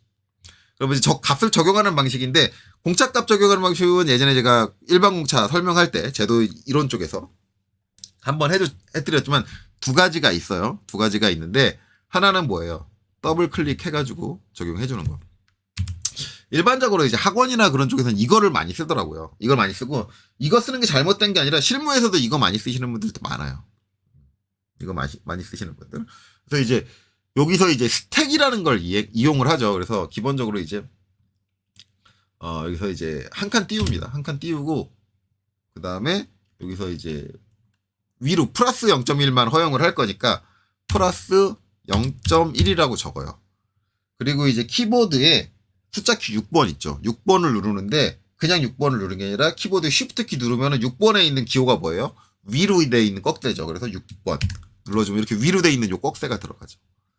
이거 들어간 상태에서 이제 밑에 값은 0이에요. 그래서 0하고 그 다음에 이제 엔터를 치던가 한 칸을 띄우면 자동적으로 이렇게 넘어가죠. 그래서 요새 버전에서 스택이 자동으로 돼요. 근데 만약에 자동으로 안 된다라고 하면 뭐 해주시면 되냐면 요거 이렇게 드래그 하시고 요 위쪽으로 올라와서 여기 보면 스택이 있어요. 여기 이제 스택이라는 게 있는데 얘를 눌러주시면 돼요. 이렇게 바뀌어요. 바뀌는데 이렇게 되면 이제 뭐가 문제냐면 이게 일반적으로 이제 공차를 적어줄 때는 0과 0. 이 같은 위치에 있어야 되거든요. 그러면 뭘 기준으로 맞춰야 소수점 자리를 기준으로 맞춰야 되는데 스택은 이제 그걸 못 해줘요. 그리고 앞에 한 칸 띄워줬는데 요 띄워준 거는 앞으로 한 칸 전진해서 다시 없애줘요. 이거 띄워주는 게 잘못하면 요 치수 문자까지 스택으로 같이 올라가는 경우가 있거든요. 문자가 쭉 일렬로 돼 있으면 그래서 한 칸 띄워주는 거예요. 그러면 이제 요거 수정하려면 어떻게 해야 되느냐? 이 스택 글자를 마우스로 클릭을 하면 이렇게 파랗게 잡히거든요. 이걸 더블 클릭하시면 이렇게 스택 특성이라고 나오고 값을 바꿀 때 여기서 바꿔줄 수 있어요. 상한 위에 써 있는 거, 하한 밑에 써 있는 거. 그러면 이제 요 부호 맞춰주려면 이제 위치 맞춰주려면 뭐 해줘야 되냐면 일반적으로 0 앞에다가 스페이스바를 땅 해가지고 한 칸을 띄워주고 확인 눌러줘요. 여기 뒤로 와요. 뒤로 오는데 그래도 0의 위치가 정확하게 안 맞아요. 이건 못 맞춰요.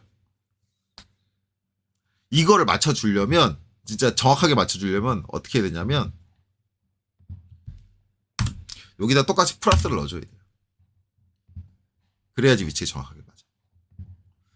근데 값이 0일 때 앞에 부호는 원래 쓰면 안 되는 거예요. 공차 값에서.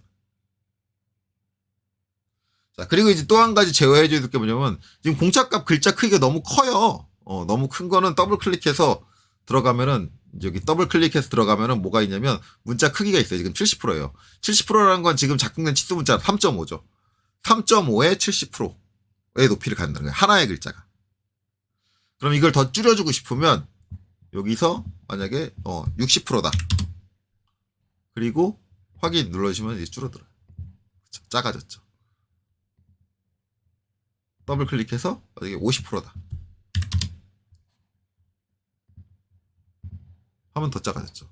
이렇게 되는데 이게 이제 정확하게 말하면은 제도 규격상에서는 70%가 맞아요. 70%나 75%. 원래는 제도 규격에서는 한 문자 사이즈를 하나 낮출 때 75% 밑으로는 못 낮추게 돼 있어요. 기본적으로 75%까지 낮추는 거예요. 한 단계 작은 글자가 75%. 그래서 원래는 75%, 70%도 아니고 원래 이게 75가 돼야 되거든요. 한 단계가 작은 글자다. 이렇게 되는 거예요. 이거는 이제 아마 이 크기 가지고 뭐라고 하시는 분들은 없을 거예요. 그래서 저는 일반적으로 이제 시험 볼 때 60% 맞춰요. 실무 볼 때도 60%로 잡아요. 70% 그러면 너무 크기 때문에. 근데 이제 그거는 여러분들이 이제 알아서 하시면 되고 아니면 기본으로 갖고 있는 70%를 그대로 쓰셔도 돼요. 75%가 아니라 70. 이렇게. 그대로 쓰셔도 상관없어요. 이제 이렇게 이제 바꾸는 방법이 있어요. 스택을 이용을 해서. 근데 저는 스택을 쓰는 걸 안 좋아하기 때문에 딜리트 지울게요. 저 같은 경우는 스택을 안 쓰고 치수의 특성을 가지고 바꿉니다. 어떻게 보면 이제 이거 이제 흔히 이제 얘기하는 이제 강사들이 얘기하는 재지정이죠. 재지정을 통해서 바꾸는데 재지정 뭐지? D 치고 여기 가서 재지정 버튼 누르고 그게 아니고요. 저는 그렇게 안 하고 늘상 얘기했지만 선택하고 컨트롤 1번 이 특성창을 띄우고요. 그 다음에 이제 제일 밑으로 이걸 제일 밑으로 내리면 여기 공차라는 항목이 있죠. 공차라는 항목이 있어요. 항목이 있고 그 다음에 이제 여기 있는 내용을 바꿔주는데 여기다 이제 공차를 넣어줄 거면 공차 표시에 지금 위아래 값이 다르잖아요. 두 줄로 나와야 되잖아요. 그럼 편차예요. 편차로 잡아요. 겁나 크게 들어간다. 겁나 크게 들어가는 게 공차 문자 높이가 1이에요. 아까 70%라 그랬잖아요. 여기 1 써있으면 뭐냐면 100%예요. 즉 여기 있는 글자 크기랑 여기 있는 글자 크기랑 똑같은 거예요. 그럼 아까처럼 70%로 맞춰주려면 이게 0.7이 돼야 돼.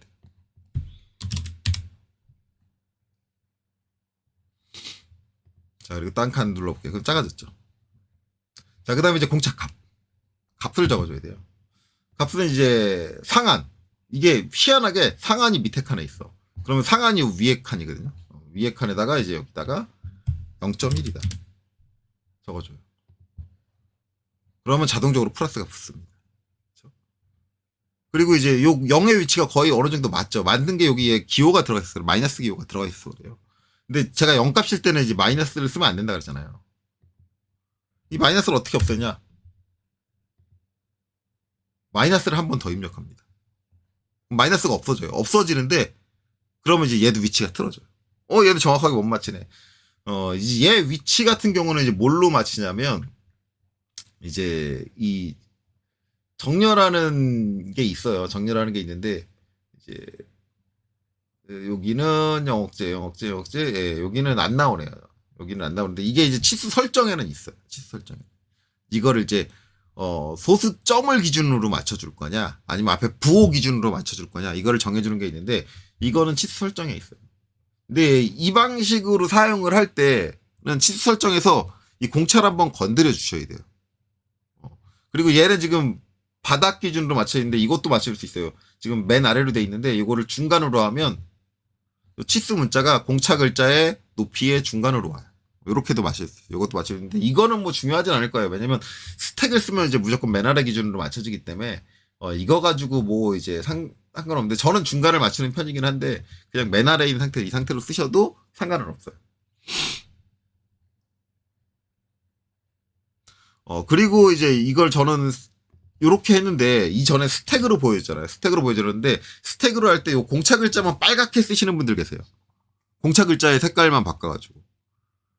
이제 그분들이 말씀하시는 건 뭐냐면, 공차 글자가 작아졌으니까 70% 정도로 작아졌으니까 그러면 그 공차 글자에 사용되는 선의 굵기는 한 단계 낮아져가지고 0.25로 쓰는 게 맞다. 이게 개념적으로는 맞는 얘기예요. 글자의 크기에 따라서 선의 굵기가 달라져야 되는 건 맞는데, 일반적으로 오토캐드 작업할 때 그렇게까지 작업하지는 않습니다. 왜냐하면 그렇게 되면 작업이 복잡해지거든요. 그리고 지금 특성창에서 제가 이제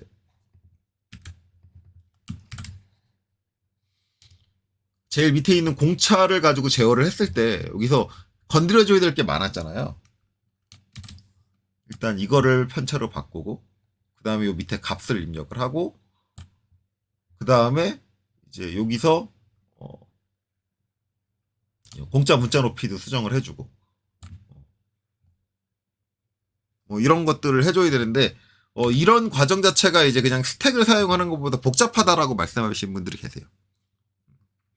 근데 솔직히 말하면 복잡하진 않아요. 이게 이제 이걸 복잡하다고 말하는 주 원인이 뭐냐면, 지금 여기 제가 공차를 넣었잖아요. 여기도 이제 공차를 넣겠다라고 하면 얘도 선택을 하고 이제 컨트롤 1번을 눌러요. 그쵸? 이렇게 공차 값을 넣겠다라고 하면, 그리고 이제 이쪽으로 와요. 와서 여기서 이제 어떻게 해요? 없음에서 편차를 눌러요. 그쵸? 근데 방금 전에 제가 요거 작업할 때 분명히 70% 0.7로 줄였는데 여전히 1입니다. 이게 매번 할 때마다 해줘야 돼. 이게 사람들이 짜증이 나는 거예요. 아니 매번 할 때마다. 근데 스택으로 들어가면 기본이 70%로 입력돼 있으니까 저 높이나 그런 거는 신경 안 쓰고 그냥 값만 내가 제대로 잘 써주면 돼. 그러니까 그쪽이 더 빠르다라는 거예요. 근데 그거는 쓸 줄 몰라서 그러는 거예요. 쓸 줄 몰라서 그러는 거고. 자, 컨트롤 Z로 취소하고요. MA 특성 복사로 여기는 공차를 날릴게요. 공차값 날렸어요. 그래서 저 만약에 내가 치수를 선택하고 컨트롤 1번 이 특성 재지정을 통해 가지고 이제 공차값을 입력을 하겠다고 하시는 분들은 치수 설정을 제가 앞에서 알려드린 것보다 한 가지를 더 해야 돼요. 뭘 더 해야 되냐면 D 엔터 수정으로 가고 ISO-25에서 공차를 클릭을 한 다음에 여기서 방법을 없음이 아니라 편차로 변경을 합니다. 편차로 변경을 하고, 우리가 일반적으로 공차를 사용할 때, 또 기계 쪽에서 공차를 사용할 때는 소수점 셋째 자리까지 많이 써요. 그래서 소수점 정밀도를 소수점 셋째 자리까지로 바꿔놓습니다. 셋째 자리까지로 바꿔놓고, 그 다음에 상한값, 하한값, 이건 값을 입력하는 거니까 지금은 입력하는 거. 왜냐면 그때그때 필요한 값을 입력하는 거니까 지금 입력하지 말고, 높이에 대한 축척값이 있는데 이거를 만약에 70% 하겠다 그러면 여기다 0.7을 입력을 하는 거예요. 이렇게 입력을 해놓는 거예요. 그리고 수직 위치 맨 아래냐 아니면 뭐 중간이냐 이건데, 이거는 그렇고 아까 제가 했던 공차 정렬 소수 구분 기호로 정렬을 할 거냐 연산 기호로 정렬을 할 거냐. 근데 지금 뭐가 선택했어요? 연산 기호로 정렬을 할 거다. 그게 아니라 나는 소수 구분 기호 소수 점의 위치를 가지고 정렬을 할 거다. 이거를 여기서 선택을 할 수가 있어요. 이렇게 하고, 그 다음에 영억제의 후행이 체크되어 있는지 반드시 확인해야 돼요.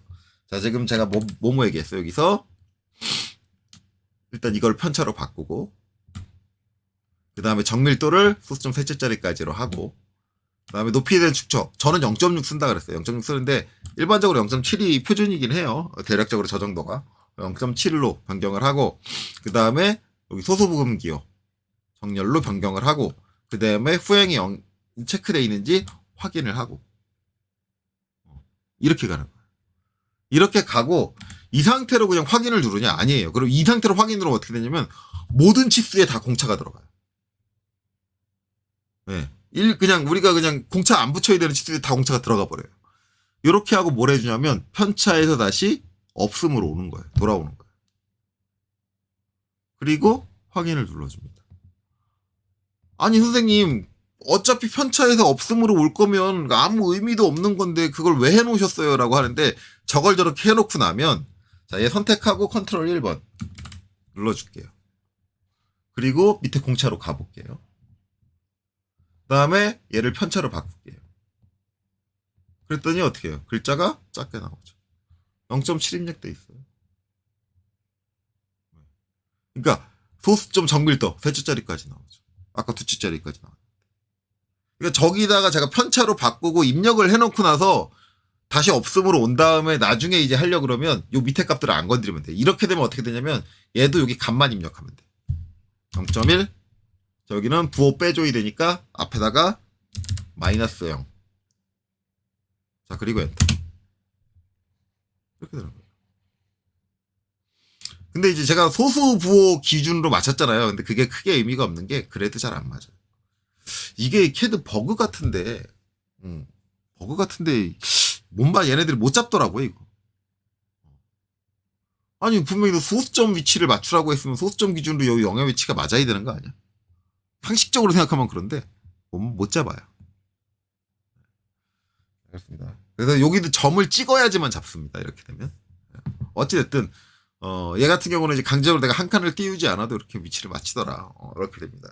그래서 이제 여기 치수는 이렇게 돼야 된다. 플러스일 때는 상관이 없지만 약간 0.1mm 정도 까딱까딱 노는 건 상관이 없지만 이게 마이너스 0.1이 나오면 이 조립 자체가 안 된다. 그러니까 우리가 일반 공차를 적용을 할 때도 일반 공차를 적용했을 때 실제 이제 제품을 조립을 했을 때 문제가 되느냐 안 되느냐를 판단해가지고 공차를 어떻게 적용을 할 거냐를 내가 판단을 해줘야 돼요. 이거를 도면을 그리는 여러분들이 판단을 해줘야 돼요. 저 정도면 저기 무슨 차장, 과장급이 하는 거 아니에요? 아니에요. 이 작업을 여러분들이 신입사원으로 회사에 들어가잖아요. 신입사원 때 해요. 왜냐면 신입사원 때 제일 처음 시키는 게 뭐냐면 조립도는 어차피 설계를 윗사람들이 하니까 고참들이 설계를 해요. 설계를 하고 조립도를 줘요. 조립도를 주고 야 부품도 뽑아. 그거부터 시키거든요. 그 부품도 뽑을 때 거기에 공차가 어떻게 들어가는지는 신입사원이 알아서 하는 거예요. 그러니까 이게 이미 회사 들어가기 전에 내가 다 할 줄 알아야 돼요. 그러니까 여러분들 저건 프로의 영역이 아니요. 회사 가기 전에 할 줄 알아야 되는 영역이야. 실제로 저도 회사 가서 처음 도면 그릴 때 그냥 도면 조립도 저한테 던져줬어. 던져주고 물론 이제 상사를 어떻게 만나냐에 따라 약간 차이는 있지만 고참이 설명을 살짝 해줘요. 뭔 설명을 해주냐면 야 이게 구조적으로 어떻게 되고 얘가 어떤 동작을 해. 그러니까 공차를 얼마를 넣어 뭐 이렇게 설명하는 게 아니라 얘가 어떤 동작 하는 애야. 얘가 기구적으로 어떤 동작을 하는 애니까 그거 주의해서 도면 작성해. 왜냐면 기계 구조를 이제 신입사원이 잘 이해를 못할 수도 있으니까. 그 정도 설명해주고 그 다음에 나머지는 알아서 하는 거예요. 공차 어떻게 입력해야 되는지 모르겠는데요 라고 질문을 하면 어떻게 하냐면 야 그 전에 작성했던 도면들 저 회사에 많어. 뒤져보고 비슷한 거 찾아봐봐. 그거 찾아보면서 네가 그거 왜 그렇게 들어가는지 그 원리는 네 스스로 깨우쳐야 된다. 안 알려준다고. 거기서 그 회사에 들어가서 야 이게 조립해서 이게 플러스 공차가 나오면은 이게 이렇게 되고 이렇게 되면 이거 까딱까딱 놓으니까 상관없고 이렇게 되면 마이너스 공차 나서 치수가 이렇게 되면 조립이 안 되잖아. 낑기잖아. 베어링이 깨지잖아. 이런 설명을 안 해준다고요. 회사에서는. 제가 지금 이거 설명하는데 시간을 얼마나 잡아먹고 있어요. 이거를 설명해주는 순간 고참도 일을 못해요. 상사도 일을 못해요. 그러면 고참이 이거를 밑에 직원이 스스로 못한다 그러면 할 수 있는 말은 딱 한 가지예요. 야 나가. 너 도움 안 돼. 이거라고. 그리고 여러분들 입사할 때 분명히 전산환경 기계도 기능도 자격증 땄으면 자격증 가지고 이제 저 자격증 있어요. 그러고 취직할 거 아니에요. 이거 못하면 고참이 그래요. 야, 너 이거 계산 못하는데 어떻게 자격증 땄냐? 너 야매냐? 대리시험 봤냐? 부정행위냐? 이 얘기부터 나온다고. 그러니까 늘상 제가 얘기하지만 전산능력 기계제도 기능사 시험도 마찬가지예요. 이 자격증 합격하느냐 불합격하느냐 중요하지 않아요. 이 자격증에서 요구하고 있는 이런 것들, 이런 판단들을 내 스스로 할 수 있느냐 없느냐. 그게 중요하다고. 자격증을 땄어요? 근데 이걸 내 스스로 못해요? 강사가 알려주는 거 외워가지고 자격증 땄어요? 결국은 이거 내 스스로 못해요? 회사 들어가면 나가세요. 그거라고요. 그런 자격증 뭐하러 따냐고. 그렇게 할 거. 자격증 따는 의미가 하등 없는 거예요. 그러니까 자꾸 자격증 공부하시는 분들이 합격의 의의를 두고 공부를 하는데 합격은 중요하지 않아요. 그 자격증이 요구하고 있는 기능을 본인이 알고 있느냐 없느냐가 중요해요. 자, 그럼 그런 포커스가 여기에만 있느냐? 아니에요. 얘도 그렇습니다. 얘도 생각을 해봐야 돼요. 자, 13mm. 자, 그럼 13mm면 이제 다시 조립했던 거 뺄게요. 아이고, 잘못 눌렀다. 자, 여기 이제 조립했던 것들 싹 뺄게요. 저 13mm는 축이 필요 없어요. 그래서 축은 지울게요. 걸리적거리니까. 자, 이건 한쪽만 보면 되니까 요 하나 가지고 할게. 하나 가지고. 자, 여기서 얘는 두고요. 0.5는 둬야 되니까. 자, 지금 보면 이제 이거 13mm예요. 자, 13mm인데 이제 원칙적으로 요 13mm 깊이에 대한 공차는 뭘 봐야 돼요? 요 일반 공차를 봐야 돼요. 그렇죠? 일반 공차를 보는데 우리가 뭐라 그랬어요? 시험 때 이거 볼 수 있다 없다? 못 본다. 그래서 뭘로 한다? 일반 공차 내가 디테일하게 검토할 때는 그냥 플러스 마이너스 0.1로 생각하고 검토한다. 실무에서도 이렇게 한다. 그렇죠? 그러니까 이제 얘는 닫을 거예요. 앞으로 이제 우리가 일반 공차 세세적으로 볼 거는 무조건 플러스 마이너스 0.1이다 라고 생각하고 보는 거예요. 그러면은 자, 여기서 일단 얘는 지금 13mm잖아요. 깊이가 13mm니까 플러스 0.1로 볼게요. 0.1. 그래서 여기가 얼마? 13.1 이렇게 나와요. 자, 반대쪽은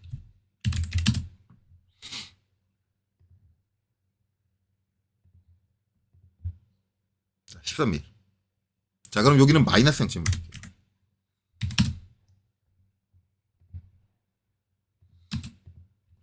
0.1. 자, 그래서 얘는 19.9. 12.9. 그쵸? 12.9. 12.9 나와요. 자, 이렇게 나올 수가 있다. 그쵸? 그러면 이제 여기다 베어링을 넣습니다.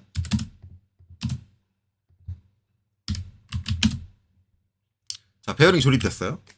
그리고 이제 가스켓이 껴지고, 그쵸? 0.5mm. 그리고 뚜껑을 조립해요.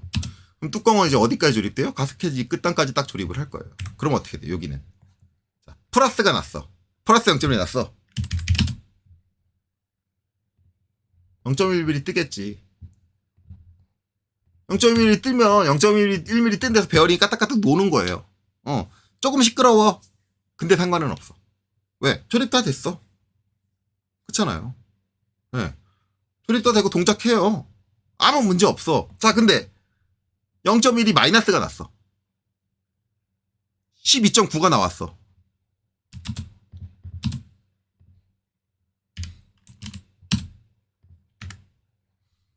아이고, 잘못 조립했다.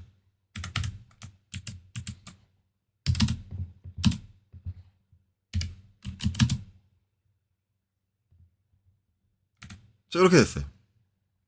자, 거기서 자, 얘를 조립하는데 얘가 이제 여기 닿아야 되잖아요. 얘가 이렇게 닿아야 되는데 못 닿아. 왜? 0.1mm를 더 파고 들어와야 되는데 베어링이 이렇게 돼 있어. 그럼 뭐야? 가스켓에서 0.1mm가 떠요. 더 밀어 넣겠다. 얘는 더 밀어 넣지도 못해. 왜? 볼트를 더 조인다고 얘를 밀어 넣을 수 있을 것 같아요? 베어링의 폭이 이미 끝났는데 이 깊이가 끝났어. 밀어 늘려고 그래 늘 수가 없어. 그럼 어떻게 돼? 내 볼트 겁나게 쪼여. 그럼 볼트가 깨지겠지. 뭐 더 안 들어가는데 억지로 볼트를 쪼여. 볼트가 망가지겠지. 그리고 이쪽으로 오일은 질질 새겠지. 가스켓이 0.1mm가 떠버렸으니까. 그럼 문제가 되는 거 아니에요. 그럼 뭐야? 이 깊이는 얘처럼 플러스는 허용이 되지만 이 13mm는 마이너스는 허용이 안 된다. 얘도 마찬가지라. 그래서 여기도 뭐예요? 똑같은 값을 적용해야 돼. 똑같은 값을 적용해야 되는데 스택이면 이제 더블 클릭해가지고 스택을 작성해주면 되겠죠? 근데 저는 스택보다 공차는 이걸 더 좋아하는 게 여기 파이가 들어갔네요. 파이는 없앨게요. 앞에 프로포르시 요 밑에 걸 복사해서 그렇구나. 파이는 없앨게요. 예, 컨트롤 E. 파이를 제가 예전에 제가 파이 붙이는 거 얘기했을 때 제가 파이를 특성으로 안 한다. 머리글로 안 한다 그랬었죠. 안 하는 이유가 요런 거예요. 파이가 같이 붙기 때문에 저 파이는 없앨게요. 머리글에 가서 네, 프로포로 C는 델리트 지울게요. 여기는 파이가 아닌데 네, 이렇게 지우고 이거 이제 공차값을 제가 특성으로 하는 거 좋은 거는 여기는 공차값이 똑같이 플러스만 허용이잖아요. 그럼 똑같이 플러스 0.1 들어가고 0 들어갈 거 아니에요. 그러면 MA 땅이 속성 복사가 돼요. 그래서 저는 요 파이는 머리글로 안 쓰고 그렇죠? 그래서 저는 솔직히 말하면 이제 이 파이 같은 경우는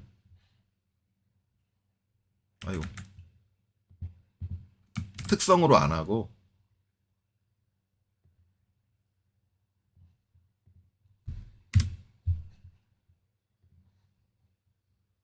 그냥 더블 클릭해서 이거는 그냥 프로포러 C 이렇게 해줘요. 그때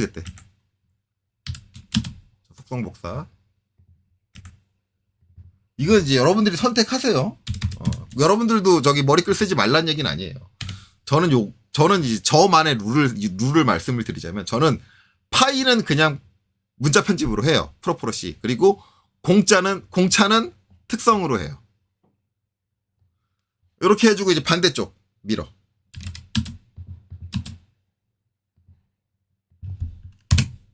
저렇게 들어가는 거죠. 자, 여기 치수는 이건 없앨게요. 나중에 이제 요 수직 치수 할 때 하고 이렇게 들어간다. 이제 이렇게 해줘야지 된다. 그러니까 이제 우리가 고려해야 될 거 이런 이제 일반 공차를 적용을 하는데도 내가 일반 공차를 저기에다 적용을 했을 때 저걸 실제로 조립했을 때 문제가 발생을 하느냐 안 하느냐 이런 상황들을 판단할 줄 아셔야 된다. 그 다음에 내가 어떤 기준을 정했는데 이 기준을 깰 수 있는 룰이 있다라는 거예요. 뭐냐? 가공 작업자가 알아야 되는 수치가 뭐냐? 즉 가공의 방향성이 어떻게 되느냐? 이거를 고려해가지고 이 가공의 방향성이 내가 정한 기준보다 더 중요하다고 한다면 그 치수는 가공의 방향을 기준으로 치수를 기입을 해줘야 된다. 이 두 가지를 알아야 되는 거야. 그러니까 이거를 암기적으로 그냥 이런 형태는 이렇게 기입해가 아니라 이런 것들을 내가 판단하는 거예요. 이 가공이 어디서부터 어떻게 들어가고. 그래서 일반적으로 설계자가 가공을 알아야 된다고 하는 이유가 이런 것 때문에 그래요. 가공을 어떻게 접근을 해나가는지를 알아야지만 설계자가 그 가공의 방향에 맞춰서 치수를 기입을 해주고 공차를 정의해 줄 수가 있는 거예요. 자, 그렇습니다. 자, 그러면 이제 한 가지 이제 추가적으로 정리할 건 요거예요. M6에 0.75 이렇게 피치까지 적어줬는데 이게 문제가 뭐냐면 요거하고 싸웁니다. 그쵸. 치수 문자를 치수 보조선이 이제 가리는데 이럴 때는 치수 보조선을 끊어줘야 돼요. 이때 쓸 수 있는 방법이 여러 가지가 있는데 가장 단순한 방법을 얘기를 하자면 dim break라는 명령이 있습니다. 그래서 일반적으로 dim break를 사용을 해주면 돼요. 그래서 dim break dim break 그리고 엔터. 그 다음에 끊어줄 치수 보조선이 이 치수가 갖고 있는 치수 보조선이잖아요. 그럼 얘를 선택을 해요. 선택을 하고 그 다음에 여기는 이 치수를 클릭을 해요. 그렇죠? 간단하죠. 네, 클릭하고 그 다음에 엔터 쳐주면 끝나요. 이렇게 끊어줄 수 있어요. 요게 가장 쉬운 방법. 요거 말고 이제 또 다른 방법이 있어요. 컨트롤 Z에서 취소했어요. 제가 선호하는 방법은 솔직히 저건 아니에요. 저건 아니고 저는 이제 뭘 쓰냐면 요 치수를 선택을 하고 컨트롤 1번 눌러주면은 특성 창이 나오는데 이 치수가 가지고 있는 특성 중에서 문자라는 항목이 있어요. 그리고 거기에 보면 채우기 색상이라는 게 있어요. 없음이라고 돼 있는데 여기를 클릭을 해보시면 배경이라는 게 있어요. 요걸로 세팅을 해요. 그리고 X 닫을게요. 닫으면 선생님 여전히 이런데요? 근데 여전히 이런 게 뭐냐면 제가 치수를 기입할 때 어느 순서로 했냐면 얘 치수 기입하고 그 다음에 얘, 그 다음에 얘, 그 다음에 이제 얘가 제일 마지막에 있어요. 그러면 치수가 누가 제일 위에 있냐면 얘가 제일 위에 있어요. 근데 이 글자가 가지고 있는 지금 마우스 갖다 대면 뒤에 파란 거 보이시죠? 뒤에 배경 색깔, 요 바탕 색깔하고 똑같은 검은색의 판때기를 짊어지고 있는데 걔가 이 치수 보조선을 가리려면 얘가 이 치수 보조선보다 위에 있어야 돼. 즉 이 치수가 가장 마지막에 작성된 치수여야 돼. 근데 얘를 먼저 작성을 했잖아. 그럼 그 순서를 뭘로 바꾸느냐?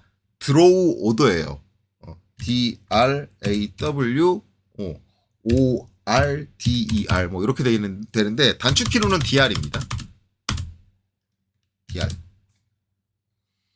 그래놓고 여기는 이 치수 제일 위로 보낼 치수를 선택한 다음에 엔터. 여기 옵션에서 앞으로 F 해주면 제일 위로 와요. 그럼 이렇게 돼요. 근데 끊기는 형태가 조금 다르죠. 얘는 글자 있는 데서만 딱 끊겨요. 치수선은 그냥 겹쳐 있고 글자 있는 데서는 딱 끊겨지고. 저는 이 방법을 더 선호를 해요. 그래서 이제 얘 같은 경우 이제 여기 글자를 움직이면 글자가 항상 저 뒤에 판때기를 갖고 있기 때문에 잘 따라서 바뀌어요. 글자 오는 데에 따라서 이렇게 끊긴 위치가 옮겨요. 단지 이제 그려지는 순서를 맞춰줘야 된다라는 거고. 그러면 그 딤브레이크로 한 거는 이제 안 따라오느냐? 그것도 한번 해봐야겠죠. D-I-M-B-R-E-A-K 딤브레이크 하고 이제 얘를 선택하고 엔터. 그다음 엔터래. 딤브레이크 하고 D-I-M-B-R-E-A-K 자, 얘를 선택하고 그 다음에 여기 치수를 클릭. 그 다음에 엔터. 자, 그 다음에 이제 얘를 옮겨 볼게요. 요것도 잘 따라와요. 근데 딤브레이크 같은 경우 이제 수동이라는 기능이 있는데 수동으로 내가 정해준 건 안 따라옵니다. 수동은 내가 어디서부터 어디까지 끊겠다. 잘 따라와요. 그러니까 큰 차이는 없는데 저는 기본적으로 치수 뒤에 배경으로 컨트롤 해주는 걸 더 선호를 해요. 근데 아마 여러분들이 사용하시기에는 딤브레이크에 있는 이제 그 기능을 쓰는 게 훨씬 더 이제 사용하기 편할 거예요. 이제 문제는 이제 대신에 이제 딤브레이크는 이제 명령어의 단축키가 있나? 한번 찾아볼게요. 관리에 별칭 편집에 별칭 편집 클릭을 해서 여기서 찾아보면 되겠죠. 그래서 컨트롤 F D-I-M-B-R-E-A-K 찾을 수가 없죠. 딤브레이크라는 거. 무슨 얘기냐면 단축키가 없어요. 그래서 딤브레이크라는 저 명령 자체를 다 외워야 됩니다. 대신에 이제 제가 말한 뒤에 배경을 쓰는 거는 어차피 치수를 선택하고 컨트롤 1번 그래서 여기서 이제 선택을 하면 되는 거잖아요. 문자로 와서 문자의 채우기 색상에 요거. 그러니까 외우기는 이제 얘는 위치적으로만 외우면 되니까 여기서 외우기는 저거에도 좀 더 쉬울 거고 명령어를 굳이 치는 행위를 안 하고 이거는 이제 여러분들 편의에 따라서 난 딤브레이크로 할 거다 하면 딤브레이크로 하셔도 되고요. 아니야 난 배경으로 할 거다 하면 배경으로 하셔도 되고 상관은 없습니다. 어쨌든 이렇게 이제 치수 문자하고 이제 치수 보조선이 겹쳐지면 저렇게 치수 보조선을 끊어주는 행위는 들어가줘야 된다. 이런 것까지는 아셔야겠죠. 자, 그래서 이제 제가 뭐 여러 가지 얘기를 하면서 고작 이제 주투상도에 수평 치수만 그렇죠? 수직 치수는 아직 기입도 안 했어요. 수평 치수만 기입하는데 시간이 무려 1시간 40분 정도가 걸렸는데 솔직히 말하면 치수에 대해서 그만큼 설명할 게 많아요. 치수를 기입하는 기준이라든가 이런 것들. 왜냐하면 이 설명이 처음에 길게 나갈 수밖에 없는 게 아직 여러분들이 이제 이 기준을 스스로 판단할 수 없는 게 있기 때문에 이게 왜 이렇게 판단되는지 그 이유를 제가 하나하나 다 디테일하게 설명을 해드려야 돼요. 그리고 여러분들이 저랑 똑같은 기준을 기점으로 해서 여러 번 그런 판단을 하는 연습을 하셔야 돼요. 이게 제일 중요해요. 치수기입에서는. 앞서서도 얘기했지만 자격증의 합격의 문제가 아니라 여러분들이 실제 실무에서 일을 하시려면 이 정도는 신입사원 수준에서 판단을 해줘야 돼요. 그래야지 일을 시켜 먹을 수가 있어요. 위에 사람이. 직원을 뽑아놓고 일을 시키려고 그러는데 얘가 그런 판단도 못해. 기본적인 그런 판단을 못해. 그러면 얘 자격증을 있는 애를 뽑을 의미가 없는 거야. 그냥 아무것도 모르는 백지일이랑 똑같은 거야, 얘가. 그럴 거면 누가 월급 자격증 있는 애 뽑아가지고 월급 많이 줘가면서 뭐하러 써요. 그냥 길 가는 애 아무데나 붙여놓고 처음부터 가르치면서 써먹지. 그러니까 자격증이 있어도 이런 걸 여러분들이 스스로 판단할 수 없다 그러면은 여러분들은 자격증 없는 사람하고 다를 게 하나도 없는 사람이야.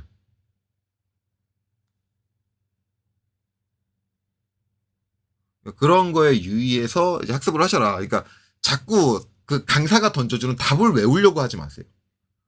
우리가 이제 전산응용 기계도 기능사 공부할 때 가장 중요한 건 여기 어떤 공차값이 들어간다? 그러면 이 공차값이 왜 들어가지? 그 이유가 뭐지? 이 사람은 어떻게 생각을 한 거지? 그런 그 프로세스 과정 자체가 중요한 거예요. 자꾸 그 과정을 이해하고 자기도 똑같이 생각을 할 수 있는 그런 능력치를 갖추도록 학습을 하셔야 됩니다. 자, 그래서 이제 나머지 치수는 다음 영상에서 이어서 하도록 하고요. 여기까지 보시느라 수고 많으셨습니다.